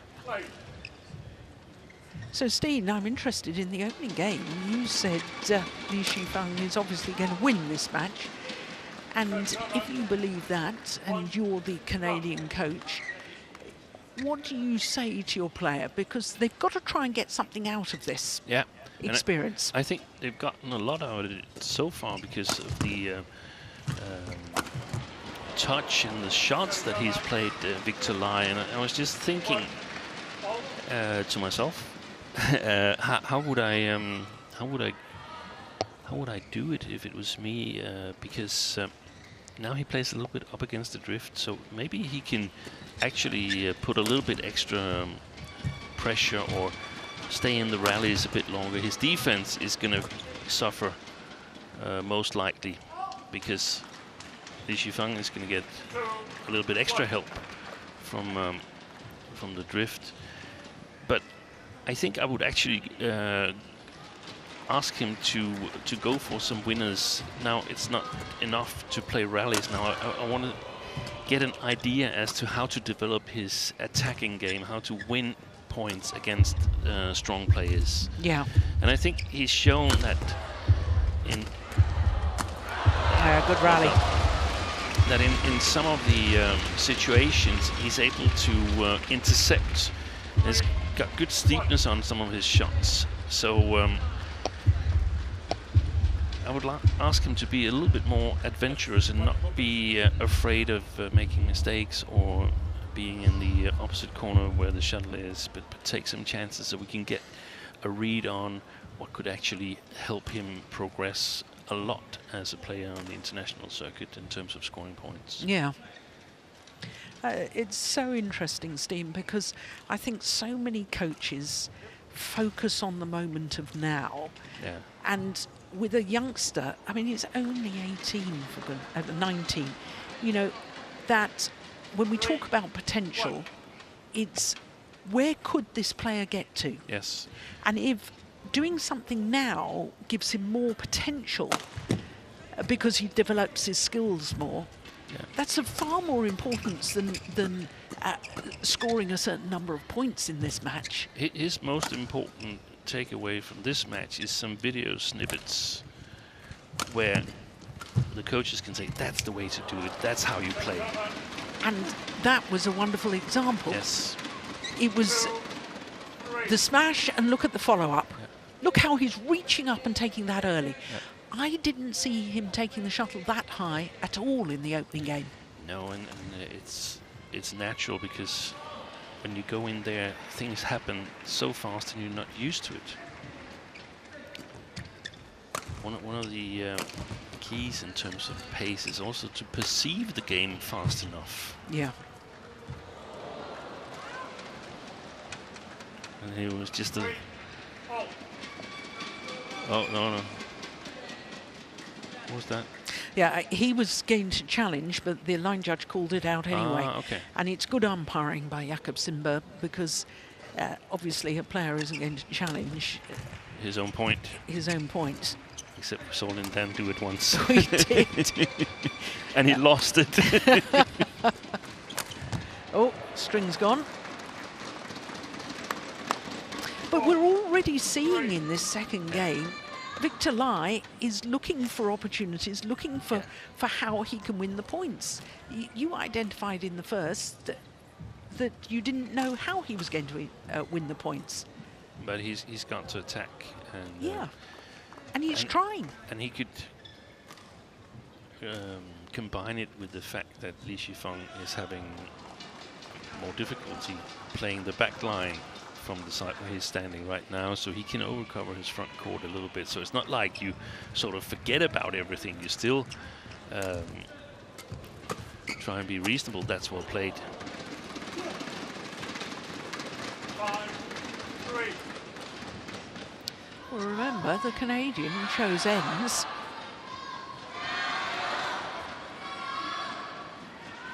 Maybe we've underestimated him.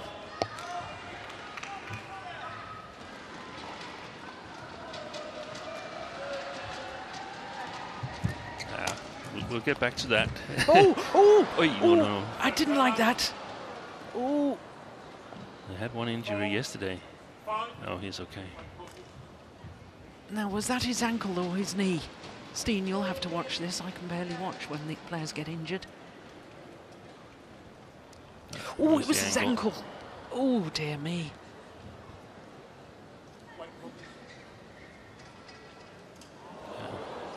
Yeah, gasps from the crowd.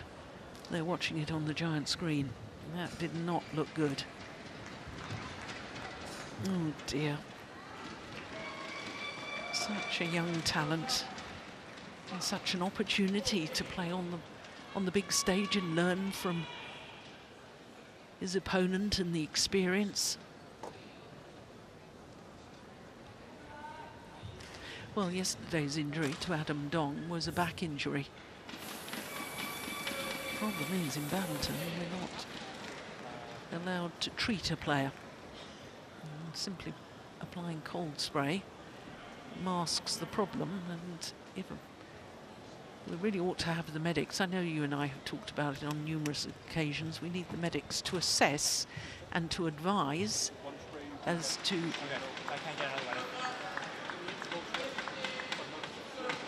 Yeah, so the umpire is confirming that in the interval he can have his ankle strapped, but not during play. We do need a review of the medical timeout rules, I think, Steen. Yeah. Because nobody wants to see him retire. No, exactly. And the thing that you want to do right now is you want to strap that ankle on.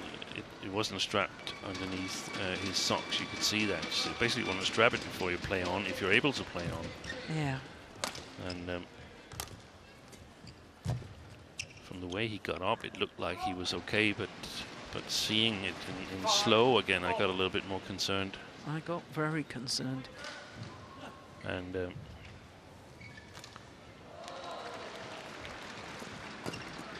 next 3-4 points here, he's probably going to be a little bit disrupted.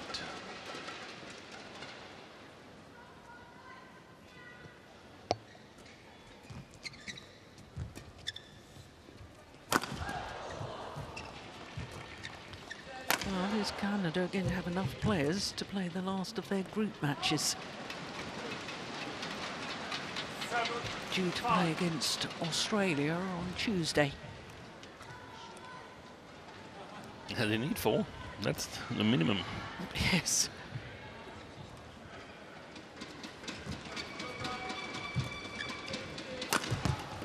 And the thing is that right now Victor Lai is seeming to be able to play on, but when that angle gets cold, yeah, it might be a different and look case. at his face. Look at his face there, Steen. Grimace.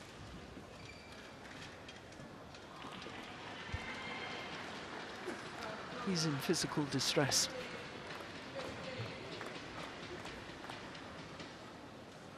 号场地尤国杯，丹麦队对阵墨西哥队，女子双打，布什麦格兰德对阵加西亚肯特里拉瓦利维亚里奥。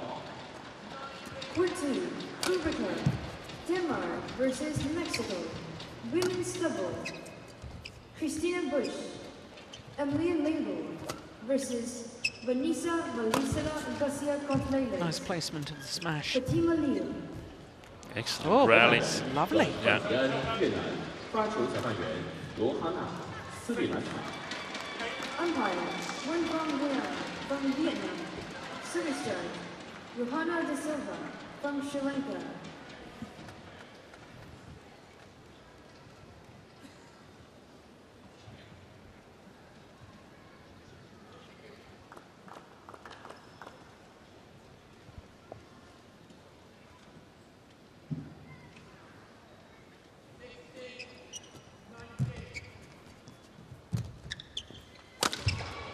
Wow. Super movement and a thunderous smash. 9-6.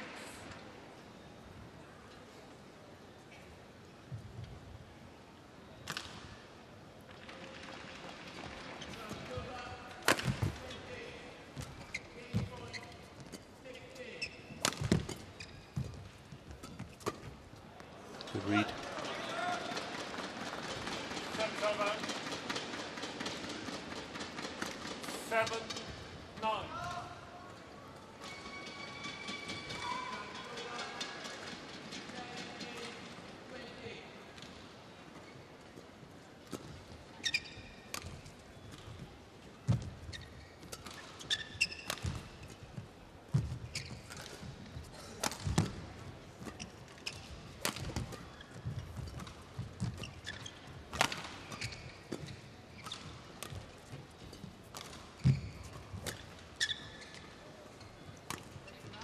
That may have been going long.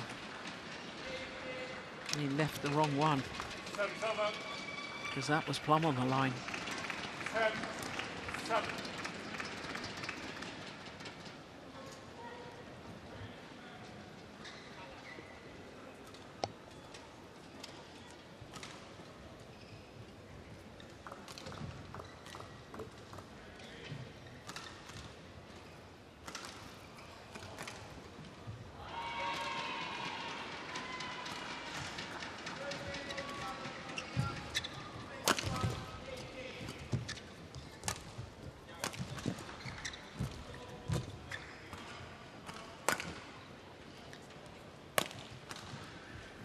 Have strings gone?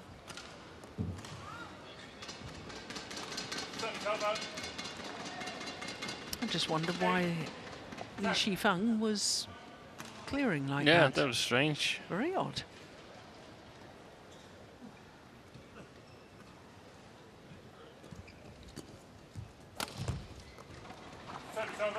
Yeah. Did you see the way? Yeah, his left ankle. He was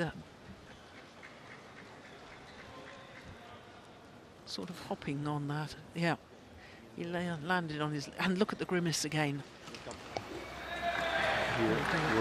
Apologise if you lip breathe there. Yeah. I don't feel like that's the screen. Yeah. Was it again from forward? And you try to move into the back. Then you see this. You go like this. Try to lock it. Do something when you push. Just try to be the front. Like this. And if you reverse it. Try again, you break it. Fight again. Net.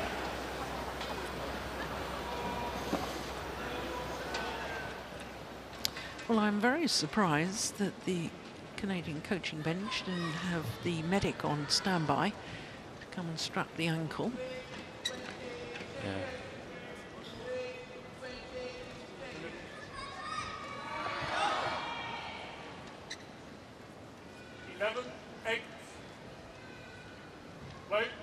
So 11-8 the advantage to Shi Feng. In the second game, having already won the first, that's going long. 12-8. I think that was one of the things they discussed in the Canadian camp, the lift. It looked like there were some technical things that... That's nice. The lift from Lai? Or or the lift from Lai? The lift from Lai. 9-12.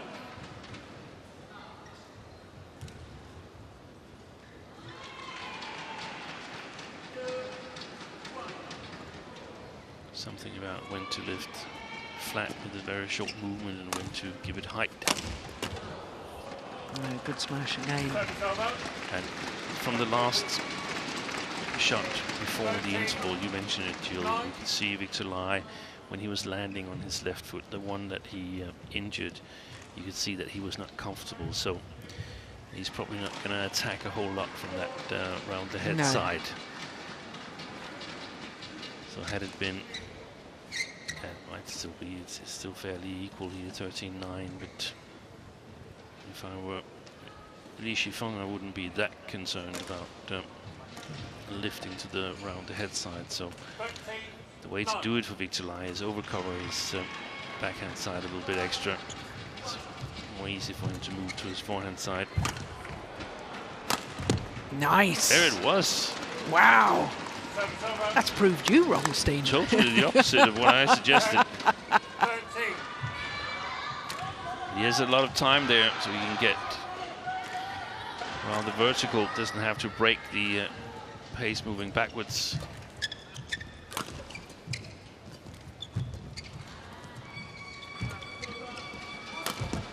Missed it. 11-13.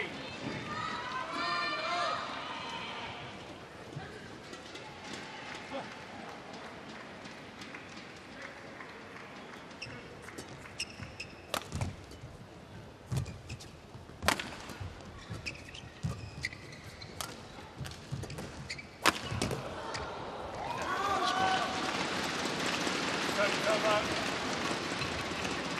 14-11.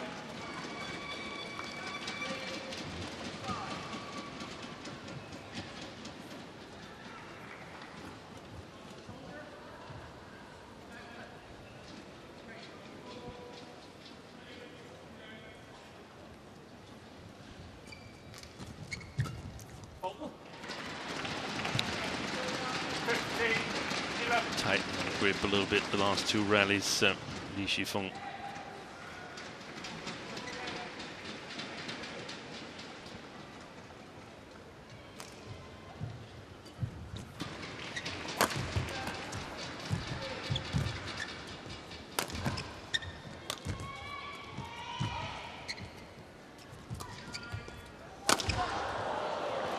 Yeah. 16-11.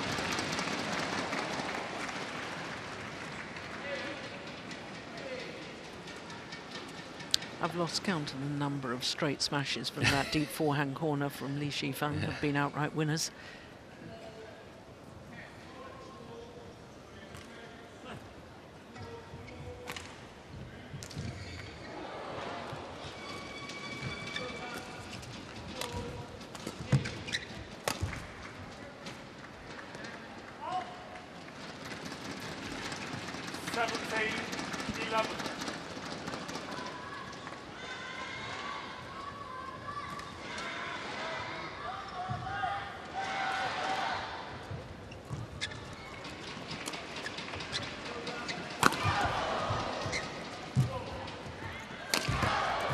Oh, well retrieved. Oh my goodness. Well, that's cruel from a Canadian point of view. But what a wonderful net caught by Shi Feng. First the dive from Lai. And then the perfect net shot. Take a look at this.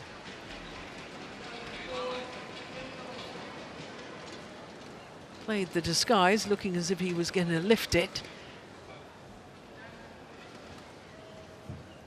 But I think both players are appreciating the skill there.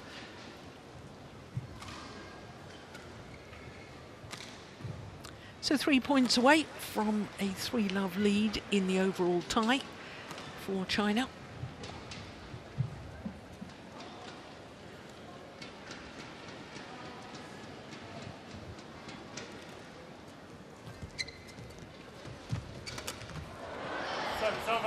I think he could have left that. I think that was going to go wide of the sideline. Did you? 18. Yeah, that's the side with the sideways drift.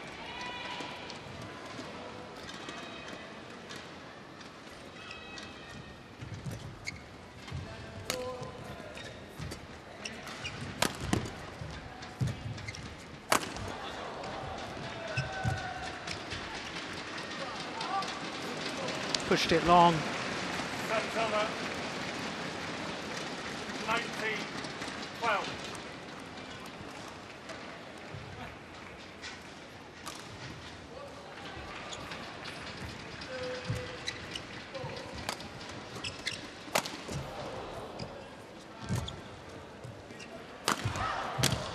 Brilliant. Well, right at the start of the match, or perhaps at the start of the tie, I said that Canada had got some hugely talented young singles players, and I think from the first two singles matches we've seen, that's confirmed. Yeah, definitely. That was one of the rallies that goes down in the video library and saying, here you can see when the defense holds up. But it takes practice, lots of practice to be automatic in that. So much strength in the legs, so much coordination, 13-19. reaction.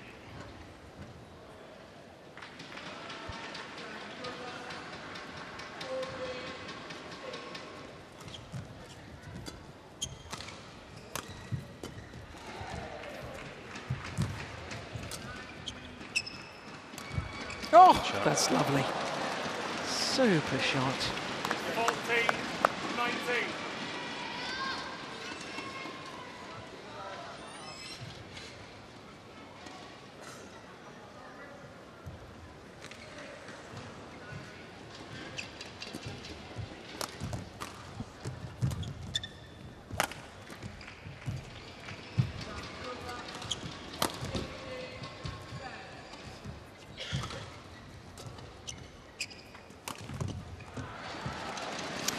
Error on the cross-court net shot, and it's 6 match point opportunities for Shi Feng.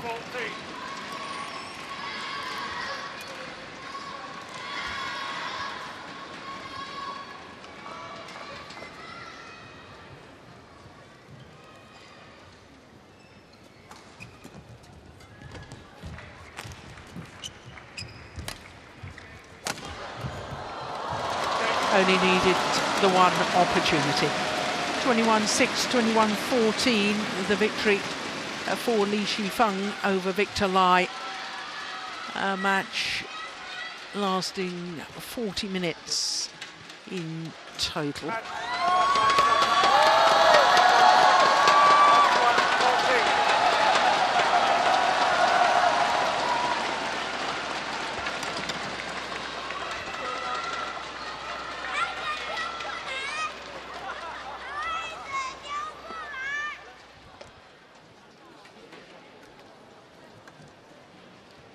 The final rally. So often he's gone straight down the line from that deep forehand position earlier in the match. Shi Feng that time choosing to go across court. So confirmation once again of the scoreline, 21-6, 21-14 in a match lasting 40 minutes.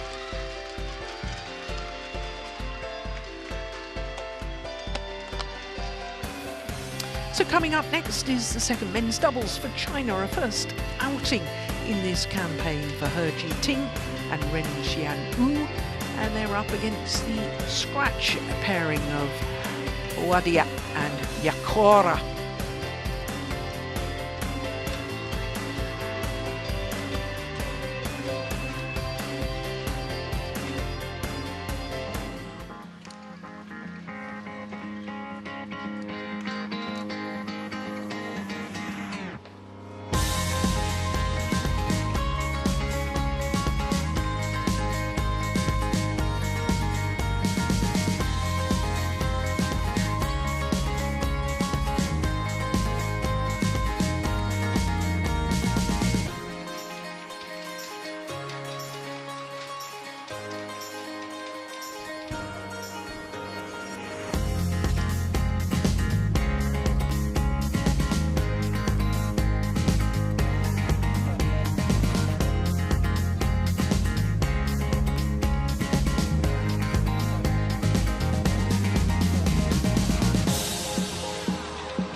Welcome back to Chengdu. Almost 21 million people live here. It's the 4th largest city in China. modern skyline, but I can assure you, ancient traditions still exist in this wonderful city. So our next match, the fourth match of the tie, is the second men's doubles, and He Jiting and Ren Xianwu for China up against the scratch pairing of Imran Nawadia and Neil Yakora.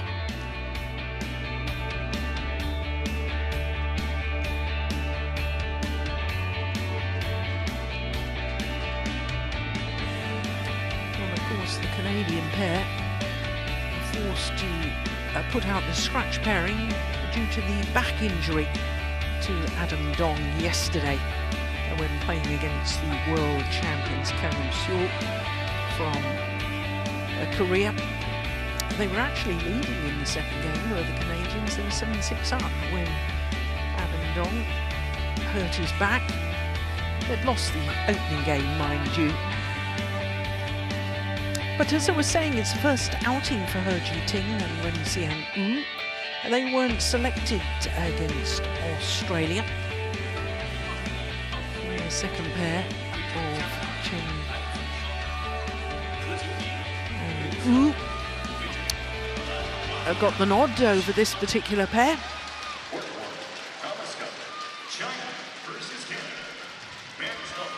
Liu Chen and Wu Xuanyi played yesterday for China. Today it is He Jiting and Ren Xianwu.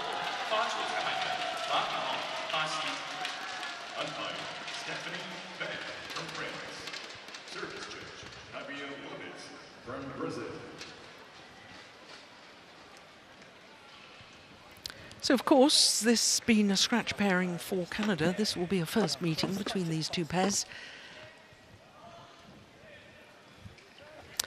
Plus the fact that He Jiting and Ren Xianwu only formed their partnership at the Arctic Open in Finland last October.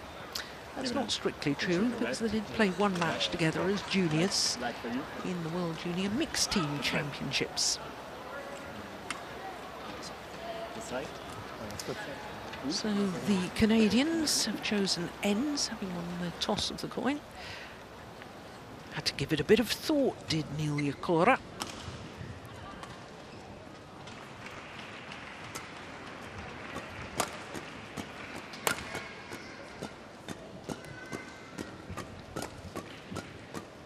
Well, this is the third-ranked Chinese pair, and they're currently number 11 on the world ranking. That is how strong the doubles squad is here for China's men's team. This is Ren Xianwu, who's 25 years of age, from Sichuan province, but not from this city. He's from Luzhou. 180, that's just under 5'11", and they're enjoying their 6th consecutive week at their career high of 11. He Jiting is 26 years of age from Shouwu in Fujian province. Yeah, he's up for this, no question. And he is a World Championship silver medalist in Huelva in Spain in 2021, reached the final of the World Championships with his former partner, Tang Qiang. 2 finals already this year for the Chinese combination. They won the Thailand Masters and lost in the final of the German Open, both Super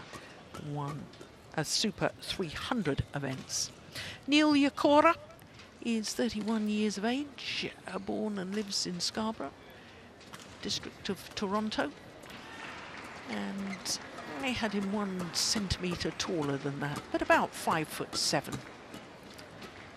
His partner, Imran Nawadia, is 27 years of age, born in Calgary. What a wonderful place Calgary is, Alberta, Canada. Played singles yesterday, did Wadia.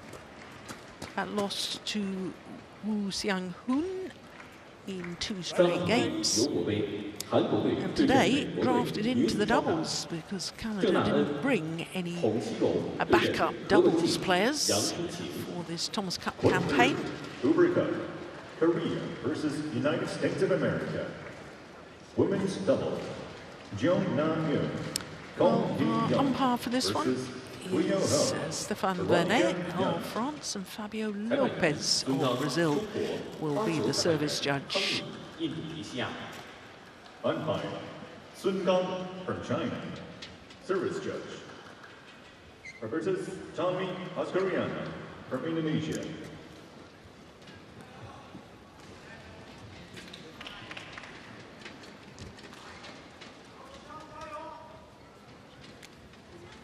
Ladies and gentlemen, on my right, China represented by Jing Chanyu and He Jiting.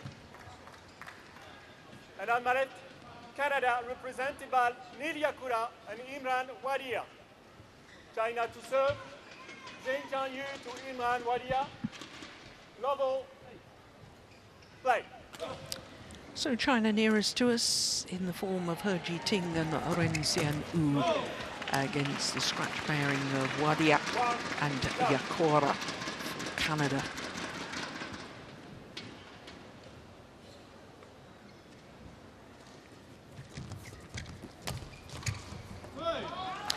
Well, I was saying, Steen, that China have got 3 pairs in the top 11 on the world rankings, so there's only 8 pairs in the world that's better than their 3rd pair. Yeah, that are non-Chinese. That are non-Chinese, yes. I had to think about that a little bit. Yes. It's getting late here. Oh, that's nicely true. done. That's true.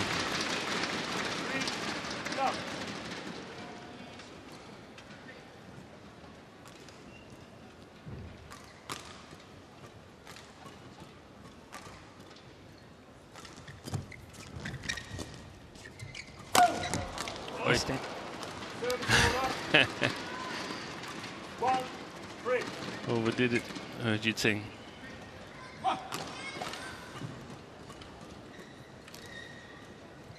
Probably didn't need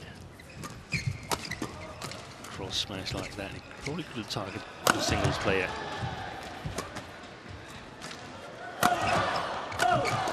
Oh, behind the back from Wadia.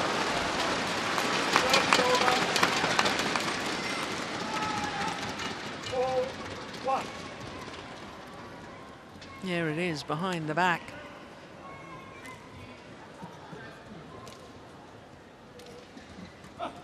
Trying to make play of the day there.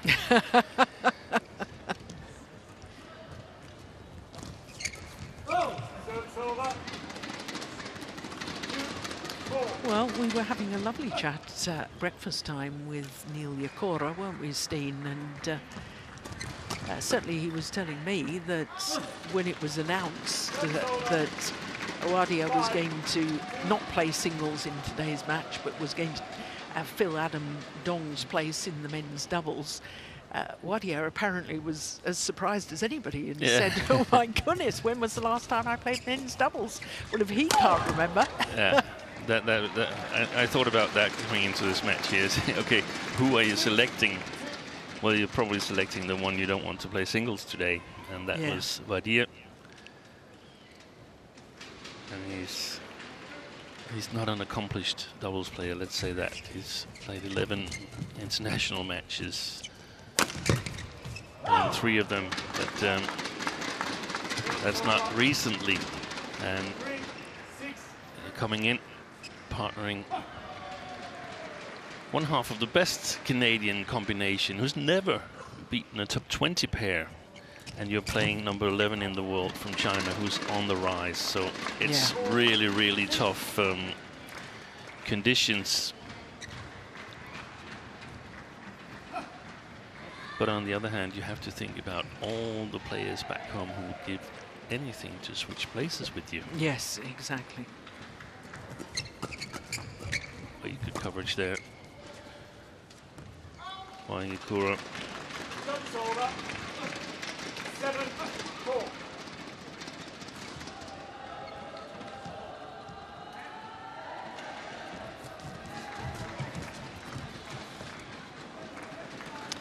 Yukura in his 4th Thomas Cup campaign. And so far, has only won 1 of 9 matches. Yeah. And that includes yesterday's. 5, 8.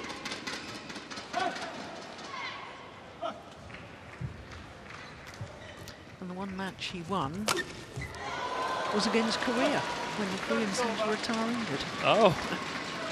9, 5.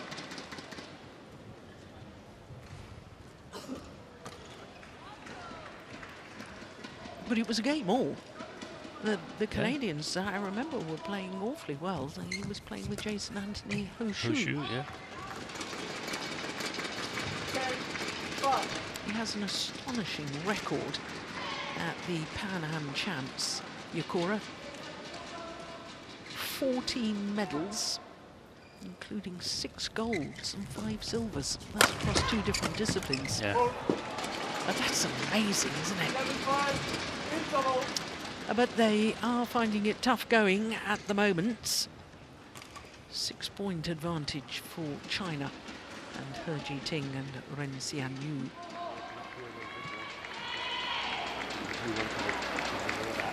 Yeah. You're doing good. I'm like, just don't post tickets for the final stuff. I'm not just yeah, we have to change their money to me. So just tap it. Just tap it. When team, Court 1, 20 seconds. Court 1, 20 seconds. Come closer.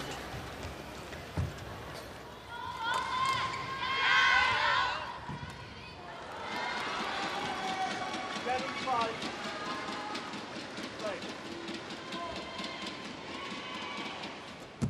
Oh, good flick serve. Beautiful flick serve from Ren Xianyu.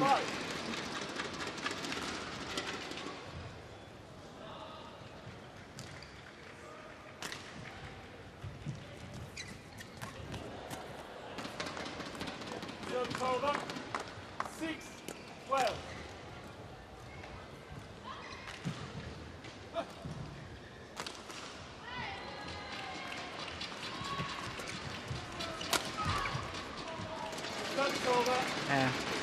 Defense of Wadia. Vulnerable. Yeah, because as a singles player you don't practice doubles defense, and it takes a lot of forearm strength, a lot of finger power.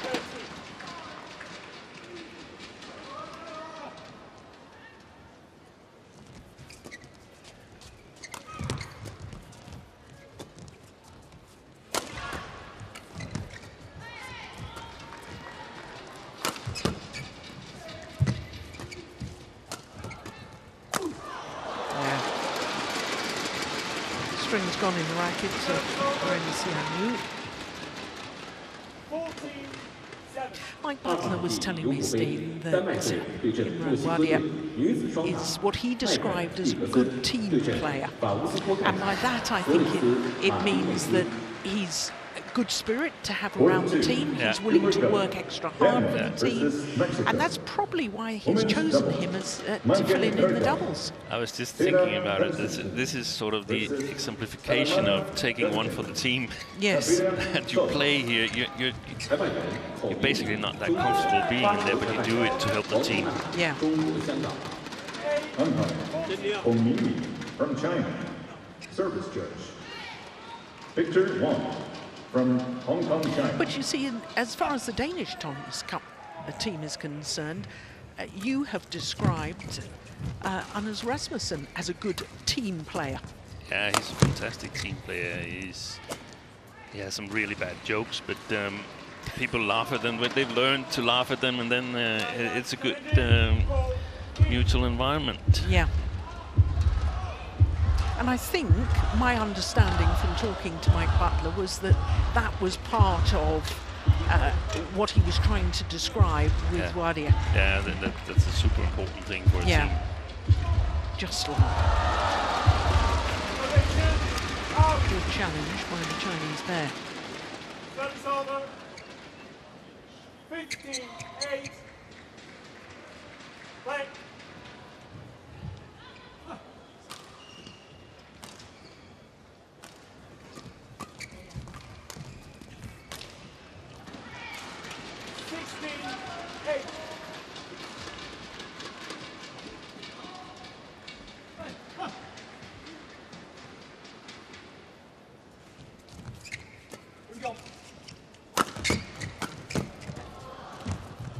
Oi, oi, oi. Traffic jam. Yeah,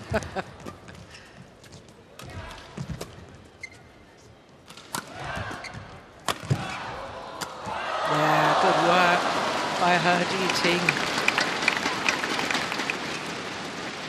17-8.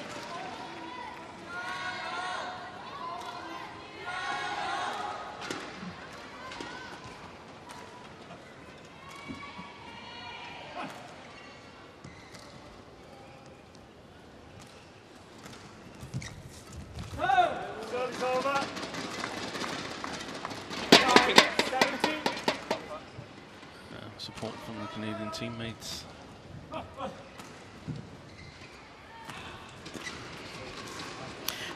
And that's important, and it's nice to see, isn't it, Steen, because there's been such a battle between the two Canadian men's doubles pairs as to who was going to qualify for the Olympics, and here they are supporting each other. It's wonderful to see.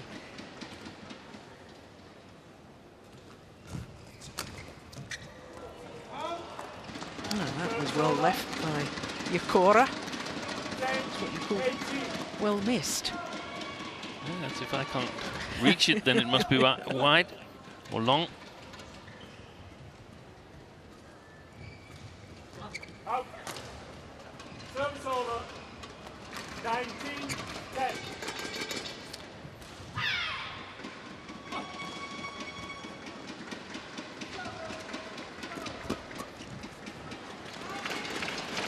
Game point opportunities for China. 20.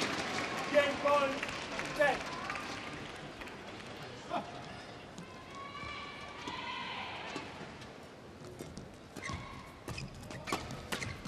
Oi.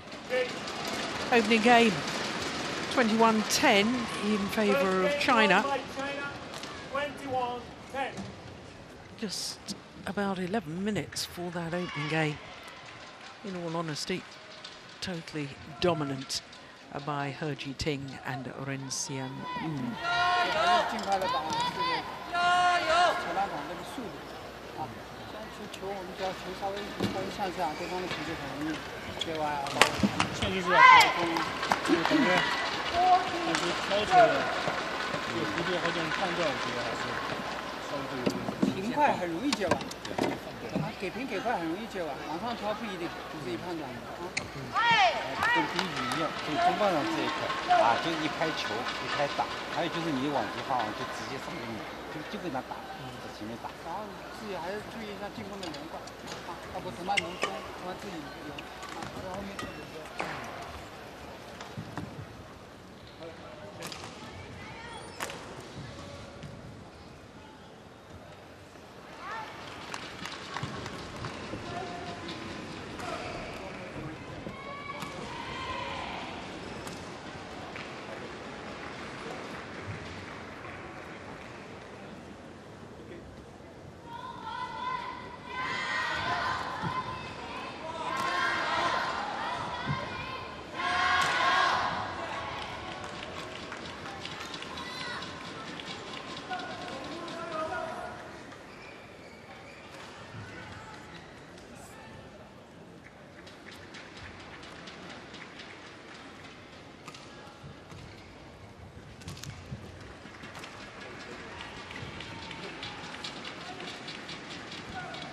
So a quick medical timeout for Neil Yakora. Bit of cold spray on adductor muscle.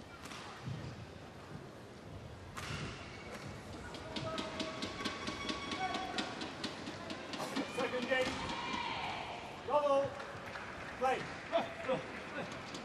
So one game to the good China in this second men's doubles.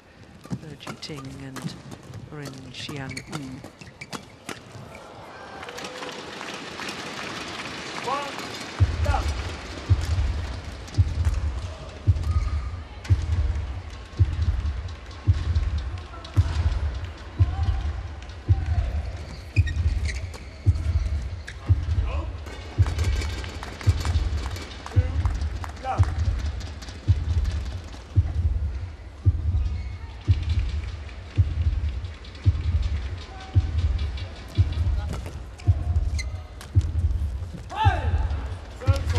drop.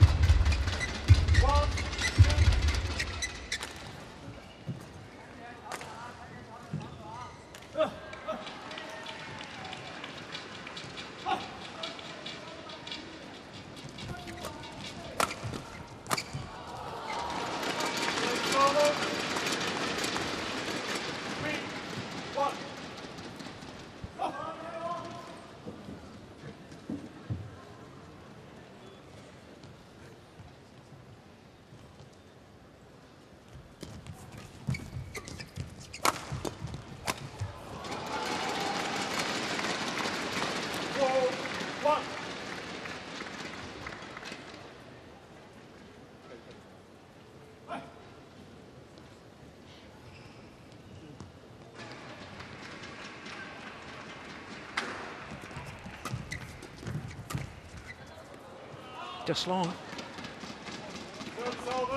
It's really not much. You can push it from the net.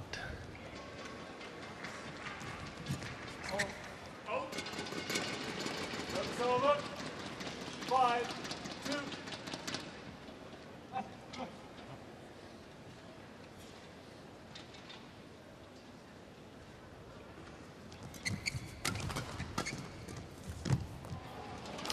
Initially a good intersection from Yakora.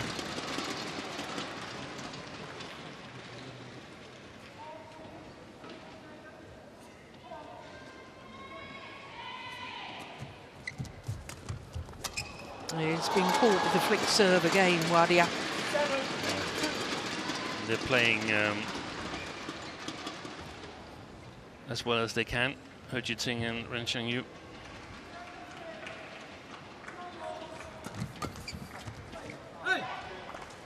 Well, they want to impress their coaches, don't Exactly, they? Because they want to be picked and selected for later matches. Yeah, I like it because that's, in my opinion, that's the utmost respect for your opponent. Exactly. You play all you can.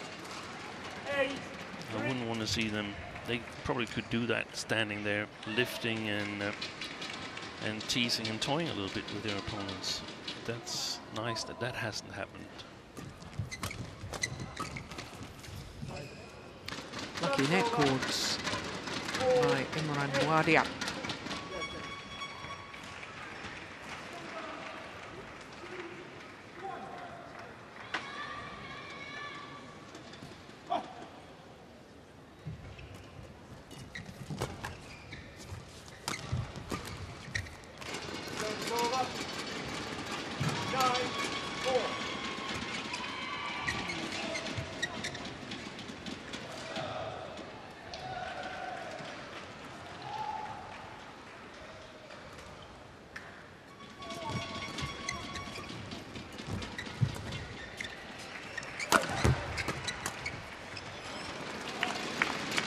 Yeah, they're targeting Wadia the whole time now, aren't they?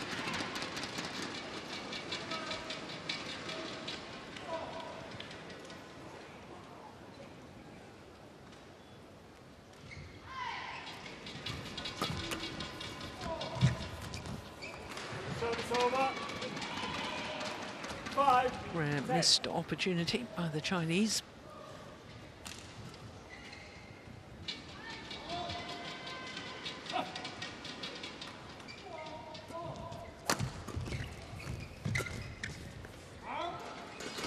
So to the mid-game interval, it's the exact same scoreline as we had in the opening game at the mid-game interval, and that is a 6-point advantage for China.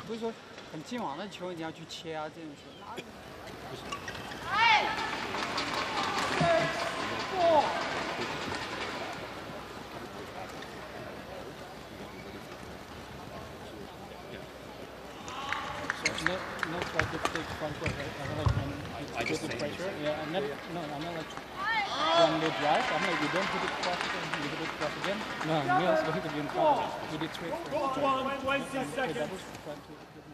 Court 1, 20 seconds.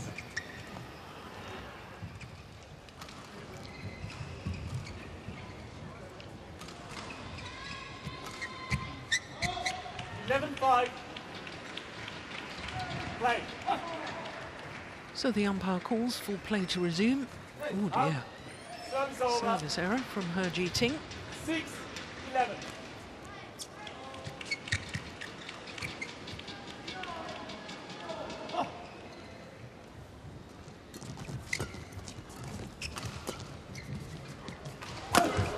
Missed it. 7-11.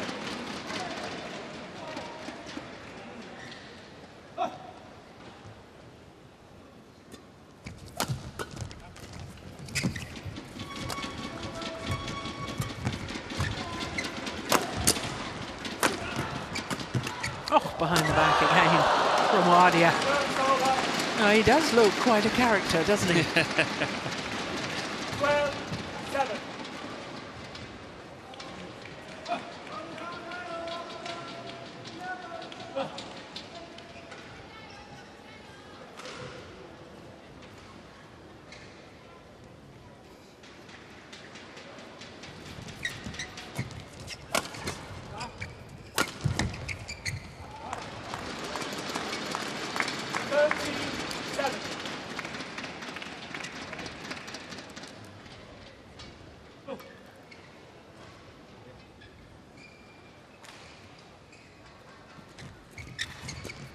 Oh, Oh, that's a good one.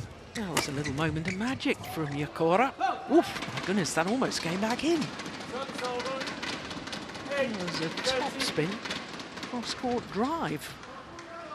Hopefully we'll see that again.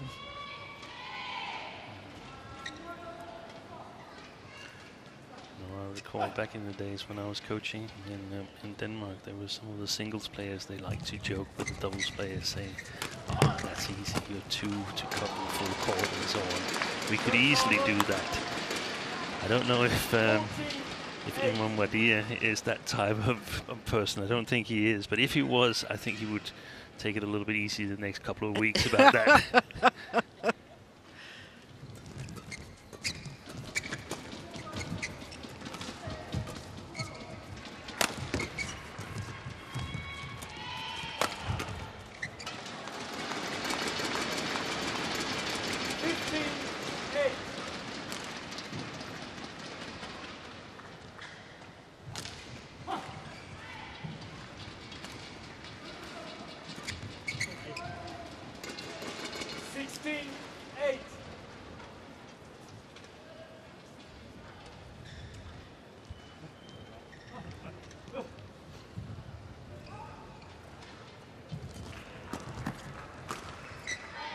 No, that's well left. Service over. 9-16.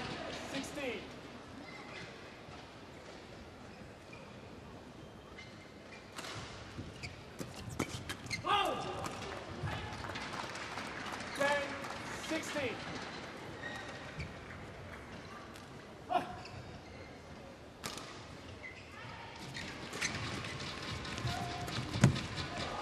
Ooh, well taken. Service over.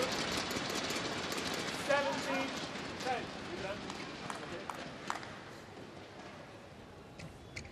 Just completely lost his footing. Yeah, you see, it's not so easy to cover a double score. You're absolutely right, Steve. Oi, what a shock. 18-10.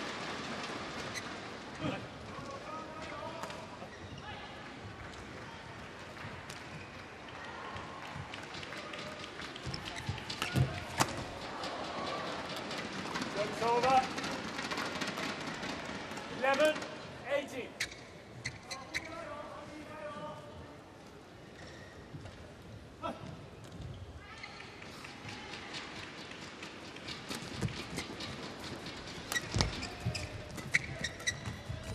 Nice block.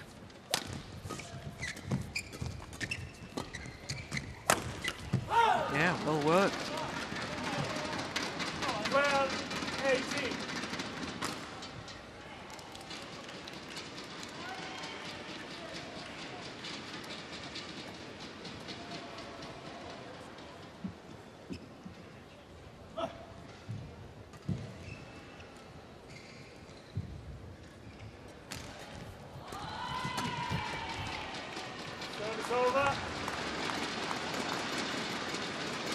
19-12. It looks a little bit lost on a doubles court, Imran Wadia. Oh dear, that's his second service error. 13-19. Made a service error on the resumption of play in this second game, didn't he? Oh my goodness, it's contagious. Service over. So it is 20, match match point 13. opportunities for China.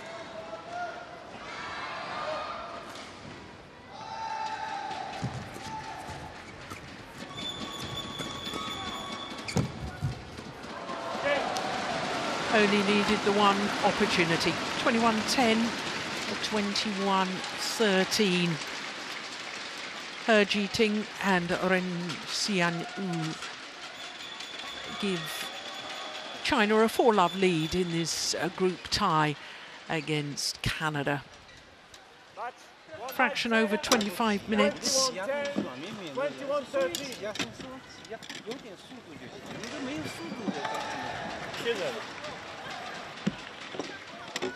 A job well done as far as the Chinese pair is concerned. Question is, have they impressed the coaches sufficiently that they will get the call up for future matches? Incredibly strong squad, the Chinese men's team here in the Thomas Cup. 21-10, 21-13 in 25 minutes.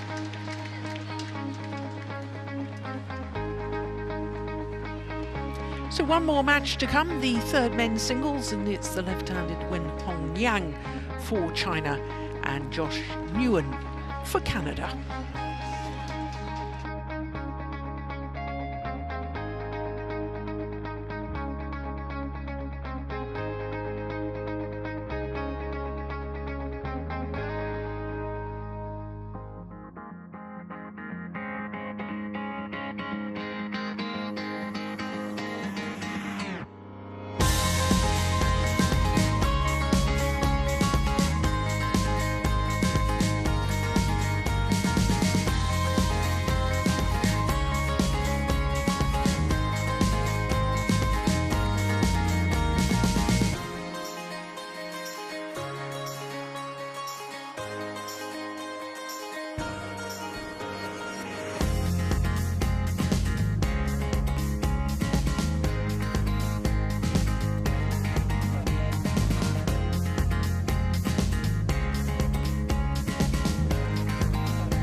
This is the magnificent venue where we are based for 9 days. This is day 2 of competition at the TotalEnergies BWF Thomas and Uber Cup finals.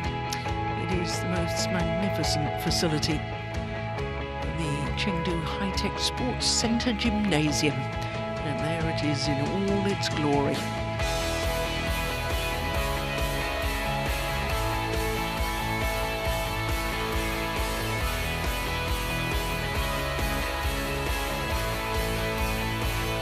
So one more match to come in this Group A tie, and it is the third men's singles, and for China it is the left-handed Hongyang, and for Canada, Josh Nguyen. It's the battle of the left-handers.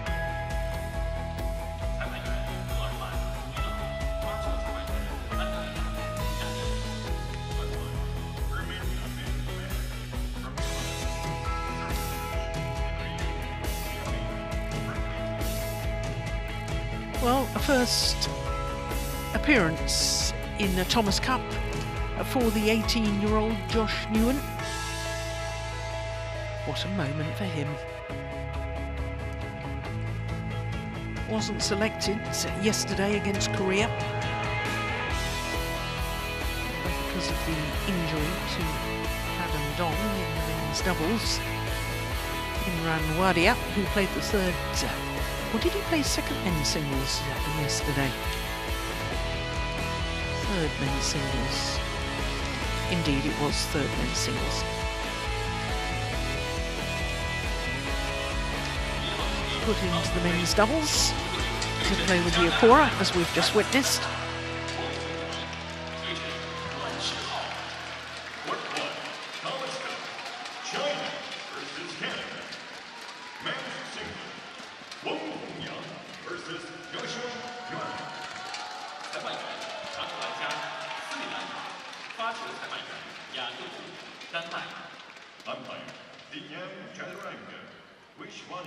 From Sri Lanka, service judge, from Denmark.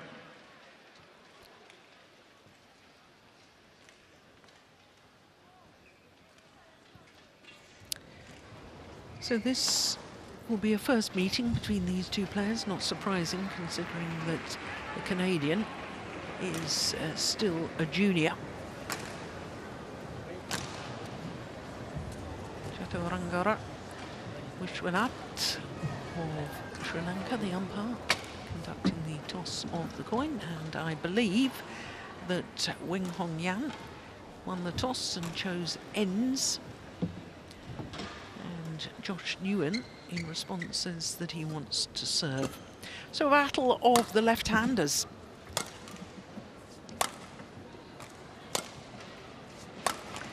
Weng Hongyang, 24 years of age, from Fuzhou, the capital of Fujian province in southeastern China.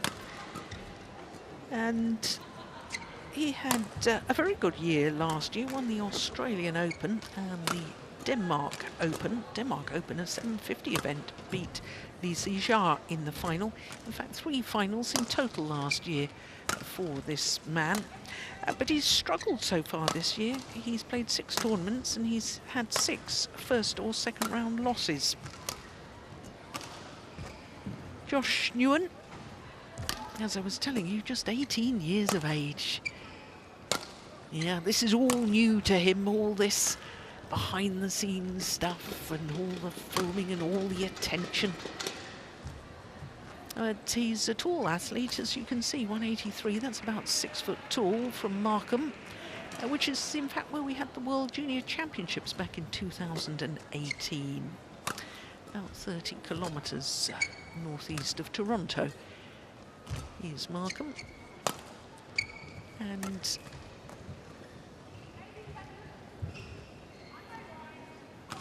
for this man from China, well, it's a 3rd consecutive Thomas Cup campaign as we look at the Chinese coaches. Sun Jun on the left as we look at them, former world champion.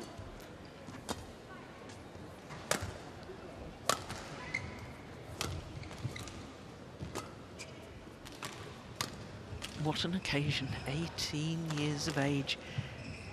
And you're on centre stage, you're on television, and you're playing against a player who has been a top 15 player in the world. So he's 1 place down from that at the moment, is Weng Hongyang. But Josh Nguyen, well, he was a gold medalist in men's singles at the Pan Am Junior Championships, under 15 level, back in 2019. And he was a gold medalist 2 years ago at the under 19 level, and also gold medalist, incidentally, Steen, in the mixed doubles as well. Yeah. Youngsters, I guess, tend to play more disciplines. Certainly did in my day. But they're specialising at a younger and younger age nowadays. I think it's a good grounding to play more than 1 discipline.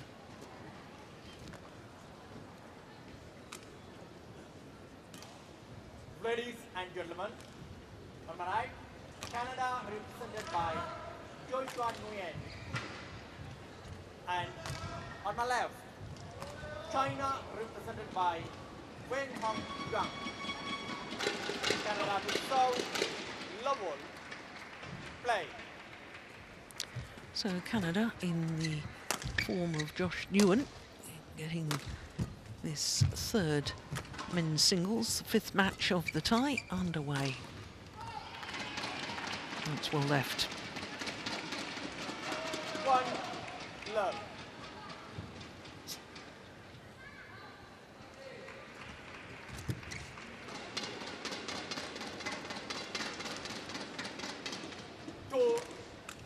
Love.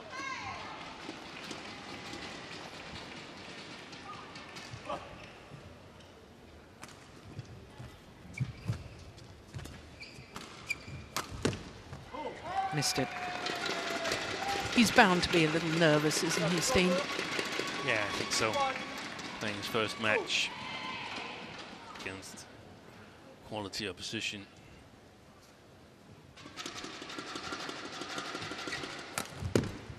It's so easy to say, yeah, but you can play freely, you've got nothing to lose and so on. It doesn't really matter. The day before you play, you still lie in your bed thinking, what if?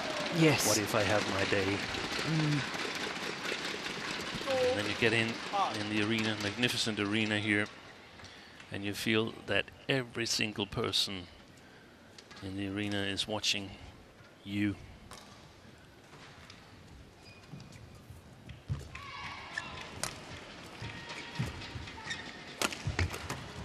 Yeah, good angle from Hongyang. 3, 2.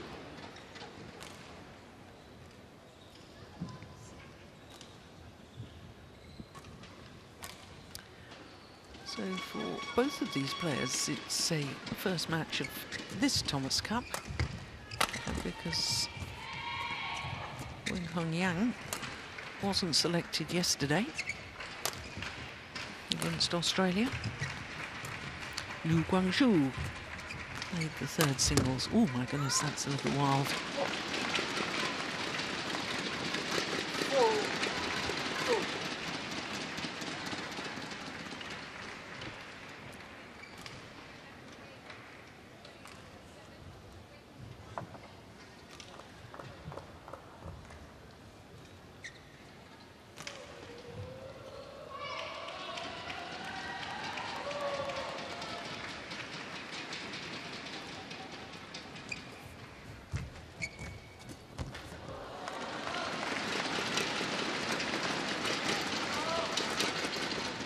4, 2. Yeah, it's going to be interesting to see what China is going to do in terms of third single, because Weng Hongyang, he played 2 matches in the last campaign, one against Algeria and one against Denmark, and then against Denmark he played the decisive match, lost to Vittinghus, and that meant that China finished second in that group and eventually lost out fairly early last time. Wasn't it the quarterfinal they lost?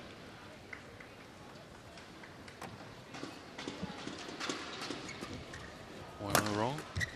Am I totally wrong there? No, they've only twice in the previous 21 they've contested not reached a semi-final. The first was in 2016 and the second was 2 years ago. Yeah. They lost out to Indonesia in the quarterfinal. That's right. So third single is either going to be Lu Guangzhou or Weng Hongyang. Lu Guangzhou played the first match. Weng Hongyang is playing today. We're going to get a better look at who they're going for, I think, in the next match against Korea. But the tricky part is that once we're past the group stage, the only reason a third men's singles is then going to play is that it's going to be the decisive match. Yeah. Because, of course, in the knockout stage, once the tie is decided, any remaining matches are not contested. So it's got to be 2-all in the tie for the third men's singles to happen. So you know that if it's down to the wire, then it's the third men's single that has to shoulder it. And yeah, that's an interesting decision they've got to make there, China. Yeah, I have noticed though, Steen, that Weng Hongyang, under the red shirt, you might be able to spot the fact that he's wearing a back support. A lucky neck cord, and it's 10 straight points.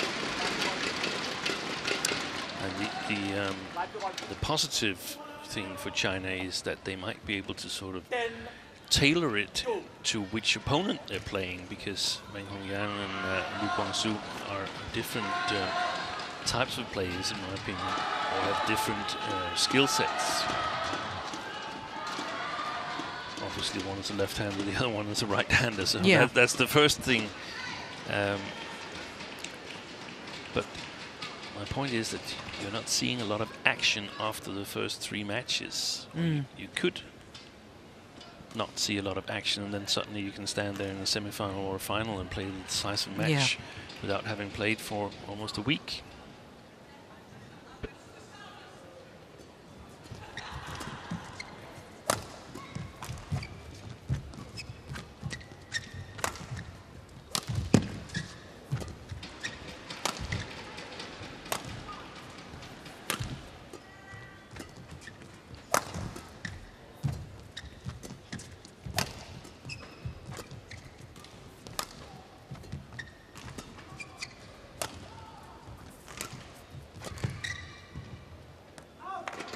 Pushed it long. 11-2, the advantage on a run of 11 straight points.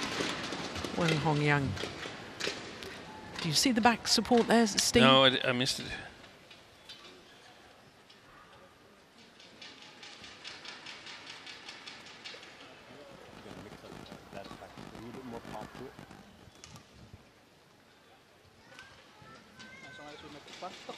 Going down like this, right? So it's easier for you to attack again. Or you try to spin it like this, your shot is going up, just brassing it all the time. Okay? And then at the back, just for stick smash and stuff, it was good, but don't try to aim for a line, man. Hit it more to the middle. Okay? Be more confident with it, man. Okay? Then let's go. Come on. Good job. 20 seconds.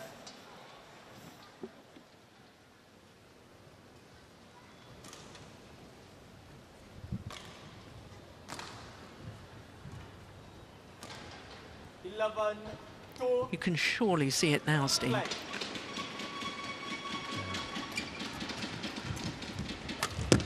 Yeah, nice angle. And that was very important on the resumption of play for this young man from Canada. Having lost 11 straight points.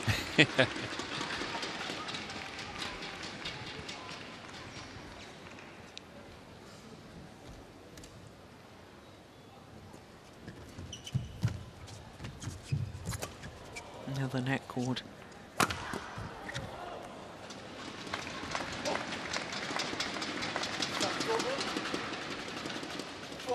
Yeah, I can see it. Yeah.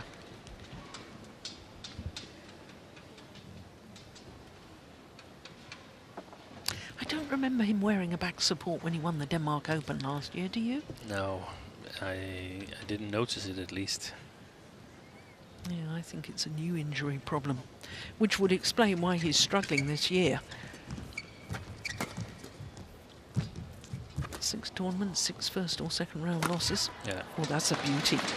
So that's not necessarily a player coming into this tournament with a lot of confidence. No.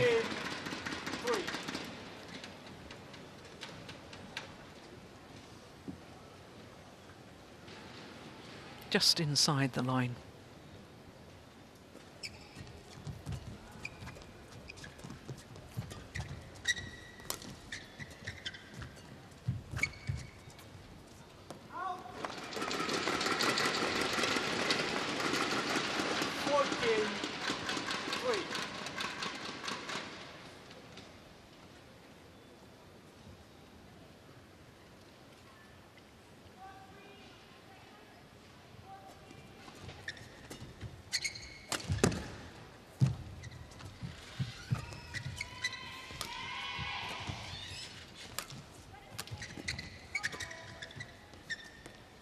Gone long.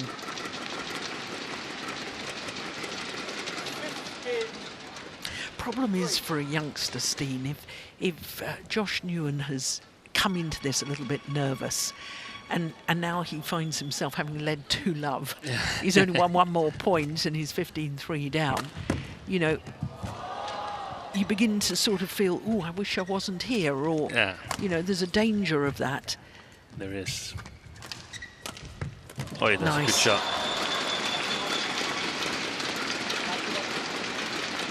Very much depends on the character or whether the player thinks, oh, this is just brilliant. I've got a new opportunity to play one of the world's best. And that's also why you need to have sort of like intermediate goals, smaller goals within the match that you can succeed in. I heard a little bit of the coaching that at least the stick smashes from Josh Nguyen. The coaches urged him to play that with a bit more marking. And then there was something about spinning the shuttle at the net. I couldn't figure out whether it was him who spun it too much so that Weng Hongyang had too much time and could kill it, or he should try and do the same when his opponent was spinning it at the net.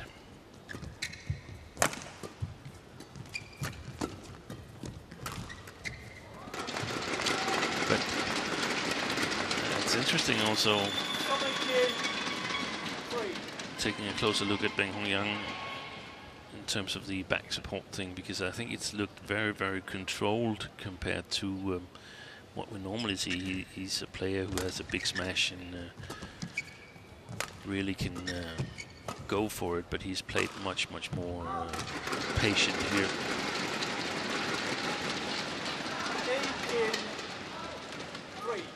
On the other hand, if he was really badly injured, I think maybe they would have taken the opportunity of substituting him ahead of the tournament. Yeah. 19-3.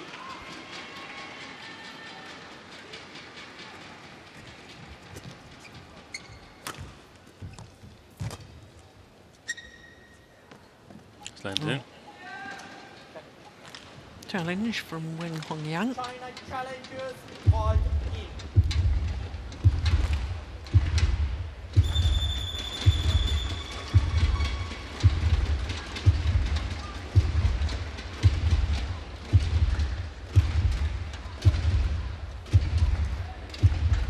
Oh, it was clearly in.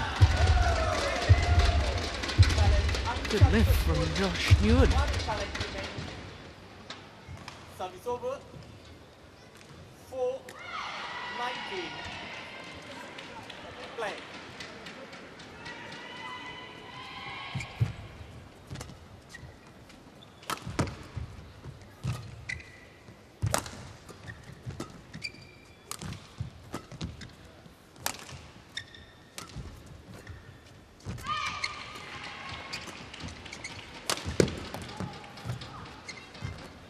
Nice.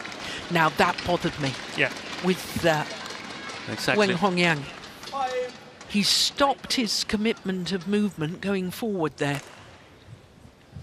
Sadly, I don't think we're going to see it again. Yeah, but I agree with you. That was concerning. Game point opportunities for China. Service over. 20. Game point. 5.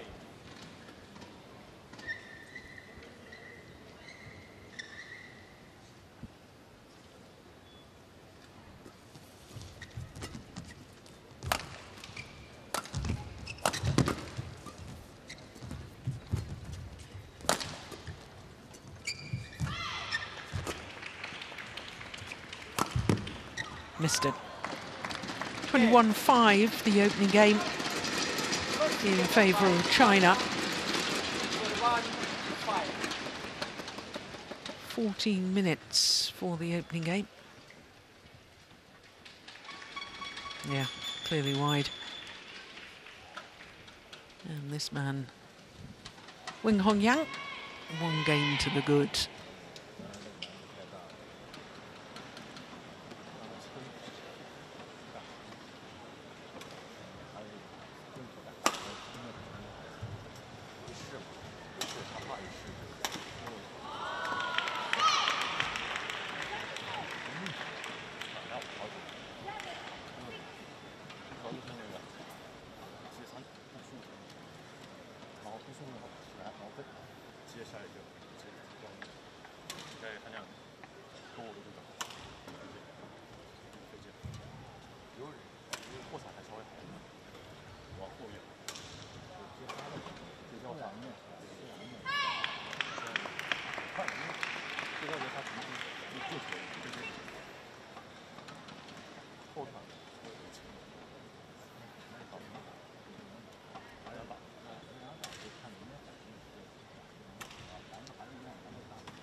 Josh.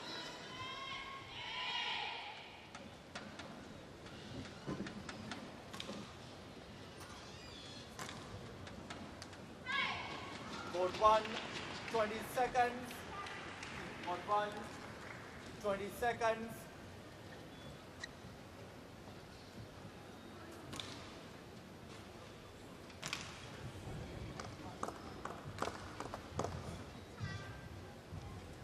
Second game, level. Play. So China in the form of Weng Hongyang, 1 game to the good, 21-5 the opening game against the 18-year-old Josh Nguyen for Canada. That's gone well wrong. Steen, I was thinking about what you said in the opening game about, of course, China has to decide for the knockout stage whether they're, you know, going to use this man or whether they use Lu Guangzhou, because it will come down the only time that the third singles will play if the tie is balanced at 2-all. I've just checked back, and Lu Guangzhou at the last 2 Thomas Cups played first men's singles. He did. So he is used to taking the pressure more. Yes, because there's a lot of pressure playing the first men's single, opening the match. Exactly, setting the tone for, and you know, giving your teammates a good winning start.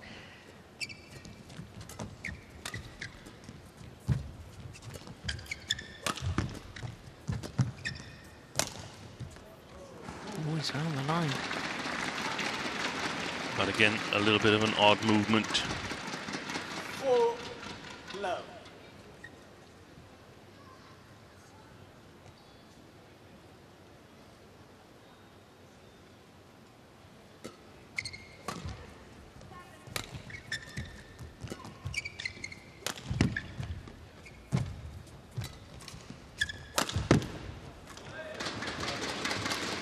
No, I like that from Nguyen. Yeah, and we haven't seen Weng Hongyang sort of leap into the air firing big smashes like we saw Shi Feng do in the second men's singles. There's been none of that. It's all very controlled.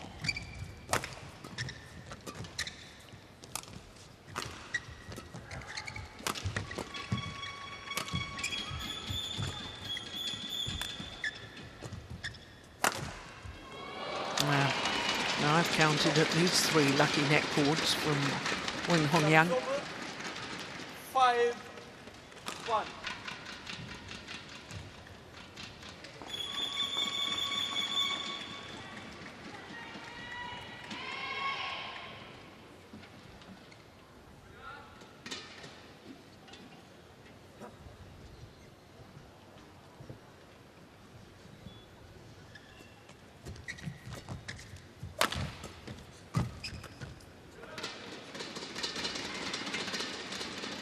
Service over. 2-5.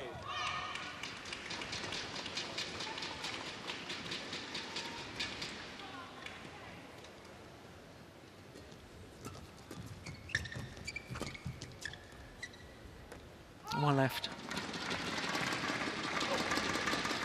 Service over. 6-2.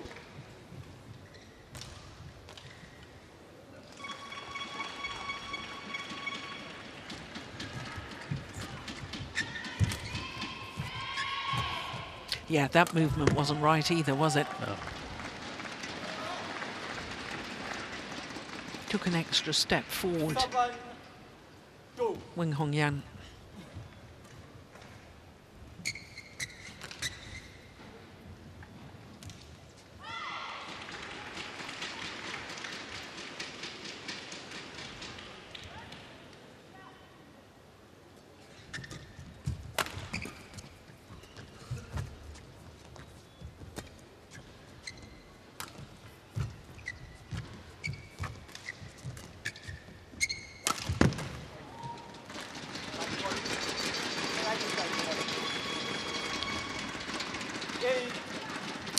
Well, last year, Josh Nguyen reached the final of the National Men's Singles Championships.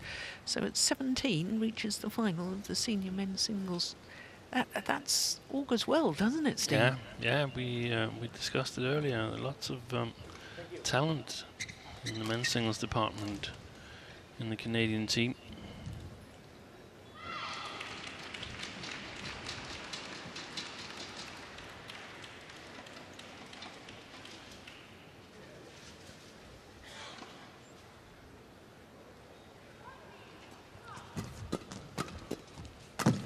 Good play.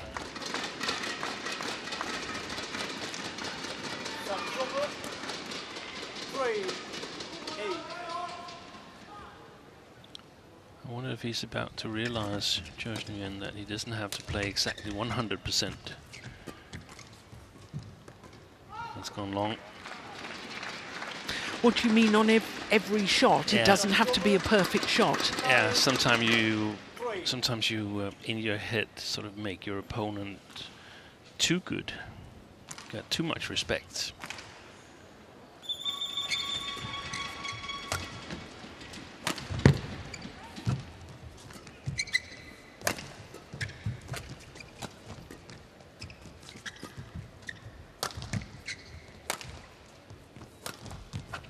Nice. That's a good one.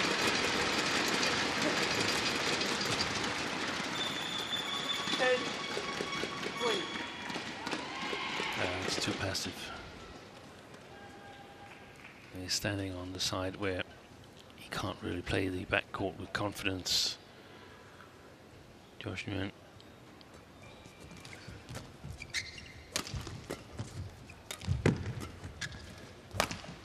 It's gone long. So 11-3 the advantage to China and Weng Hongyang here in the second game, having already won the first.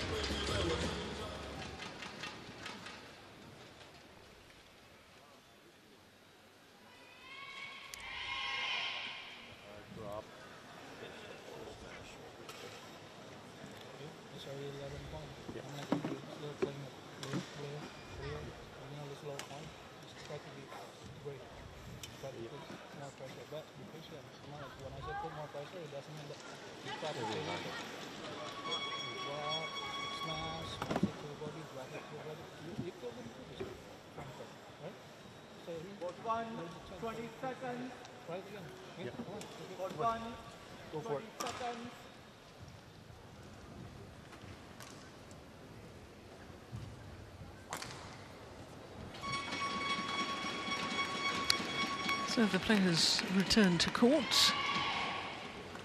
Managed to catch any of that Canadian coaching? No, I thought it was really difficult to hear when the camera microphone is far away from the one speaking. Another one goes long.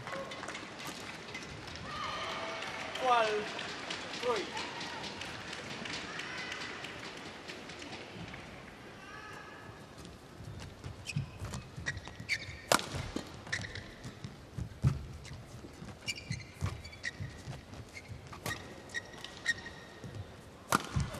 Oh yes, good angle. Has to be said, it wasn't the deepest of lifts from Nguyen. I feel that Nguyen has had more trouble controlling the drift than we saw his teammate Victor Lai in the second men's single. Oh, look at that defence. That's a beauty from Weng Hongyang. 14-3.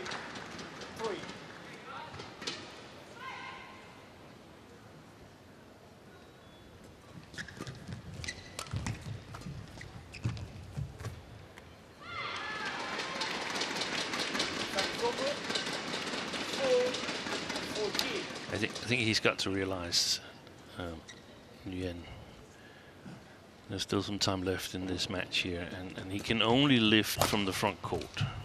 And he has to be really careful even from the front court, but otherwise he's playing mostly full court against the first 60% of Weng Hongyang's court. He's got to play downwards, he's got to keep below the tape. Once in a while from the front court he can lift, but otherwise it's downwards, downwards, downwards.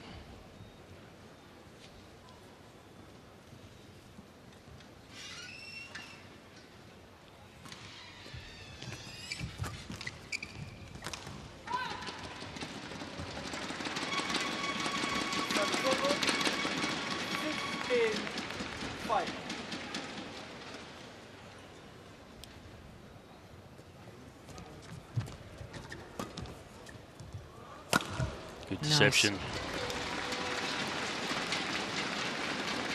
Set up the smash opportunity.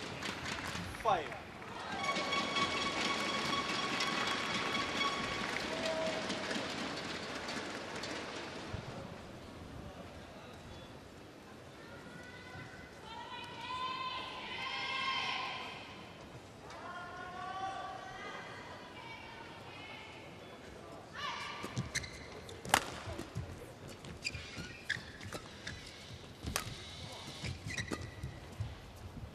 That's gone long.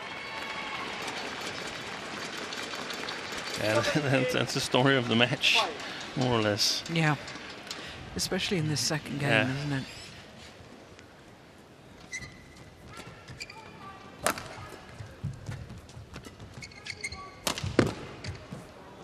Oh, yes.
Another one long of the back line. And match point opportunities for Weng Hongyang.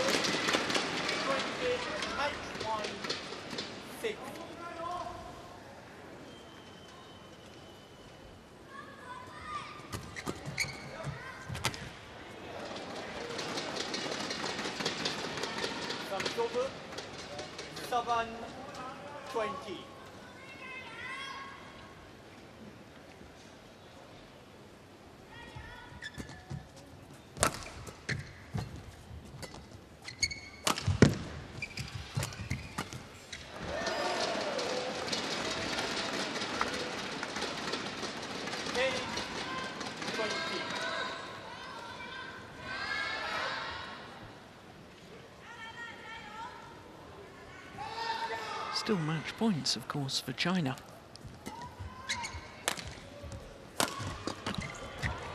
Good defence there from Nguyen, but a wonderful kill at the nets from Weng Hongyang to close out the match.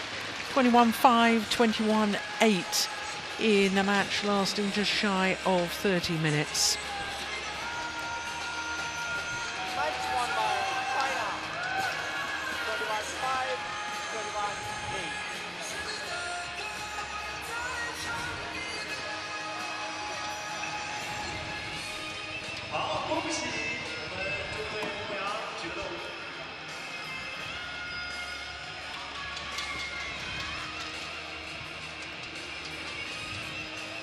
This is the final rally, and just watch this final kill. Yeah, how quick was that going forward? And a valuable lesson learned today by Josh Nguyen. A step up to senior badminton. 21-5, 21-8 in 29 minutes. And it means that China have a clean sweep. A 5-love victory over Canada, as indeed they had over Australia yesterday. So just to recap what happened today, all matches in 2 straight games. Shi Yu Qi beat Brian Yang in just 36 minutes. Then the world number ones, Liang Wei Kang and Wang Chang, beat Li and Linman in 25 minutes. The Asian Games gold medalist Shi Feng beat Victor Lai. We were slightly worried about Victor Lai and an ankle injury.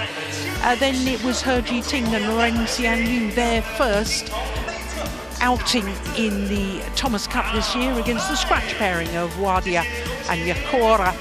And as we've just seen in the third men's singles, Weng Hongyang beating the 18-year-old Josh Nguyen 21-5, 21-8. So tomorrow we're down to just 2 sessions a day at 9:30 local time. It is Yuba Cup. It will be Japan, the 2018 winners, against Hong Kong, China. Then Steen and I will be back for the evening session starting at 5 p.m. local time, 0900 GMT, with a Group C Thomas Cup tie. Japan winners 10 years ago against Germany. So until tomorrow, from all of us here, especially from Steen Peterson and myself, Jill Clark, bye for now.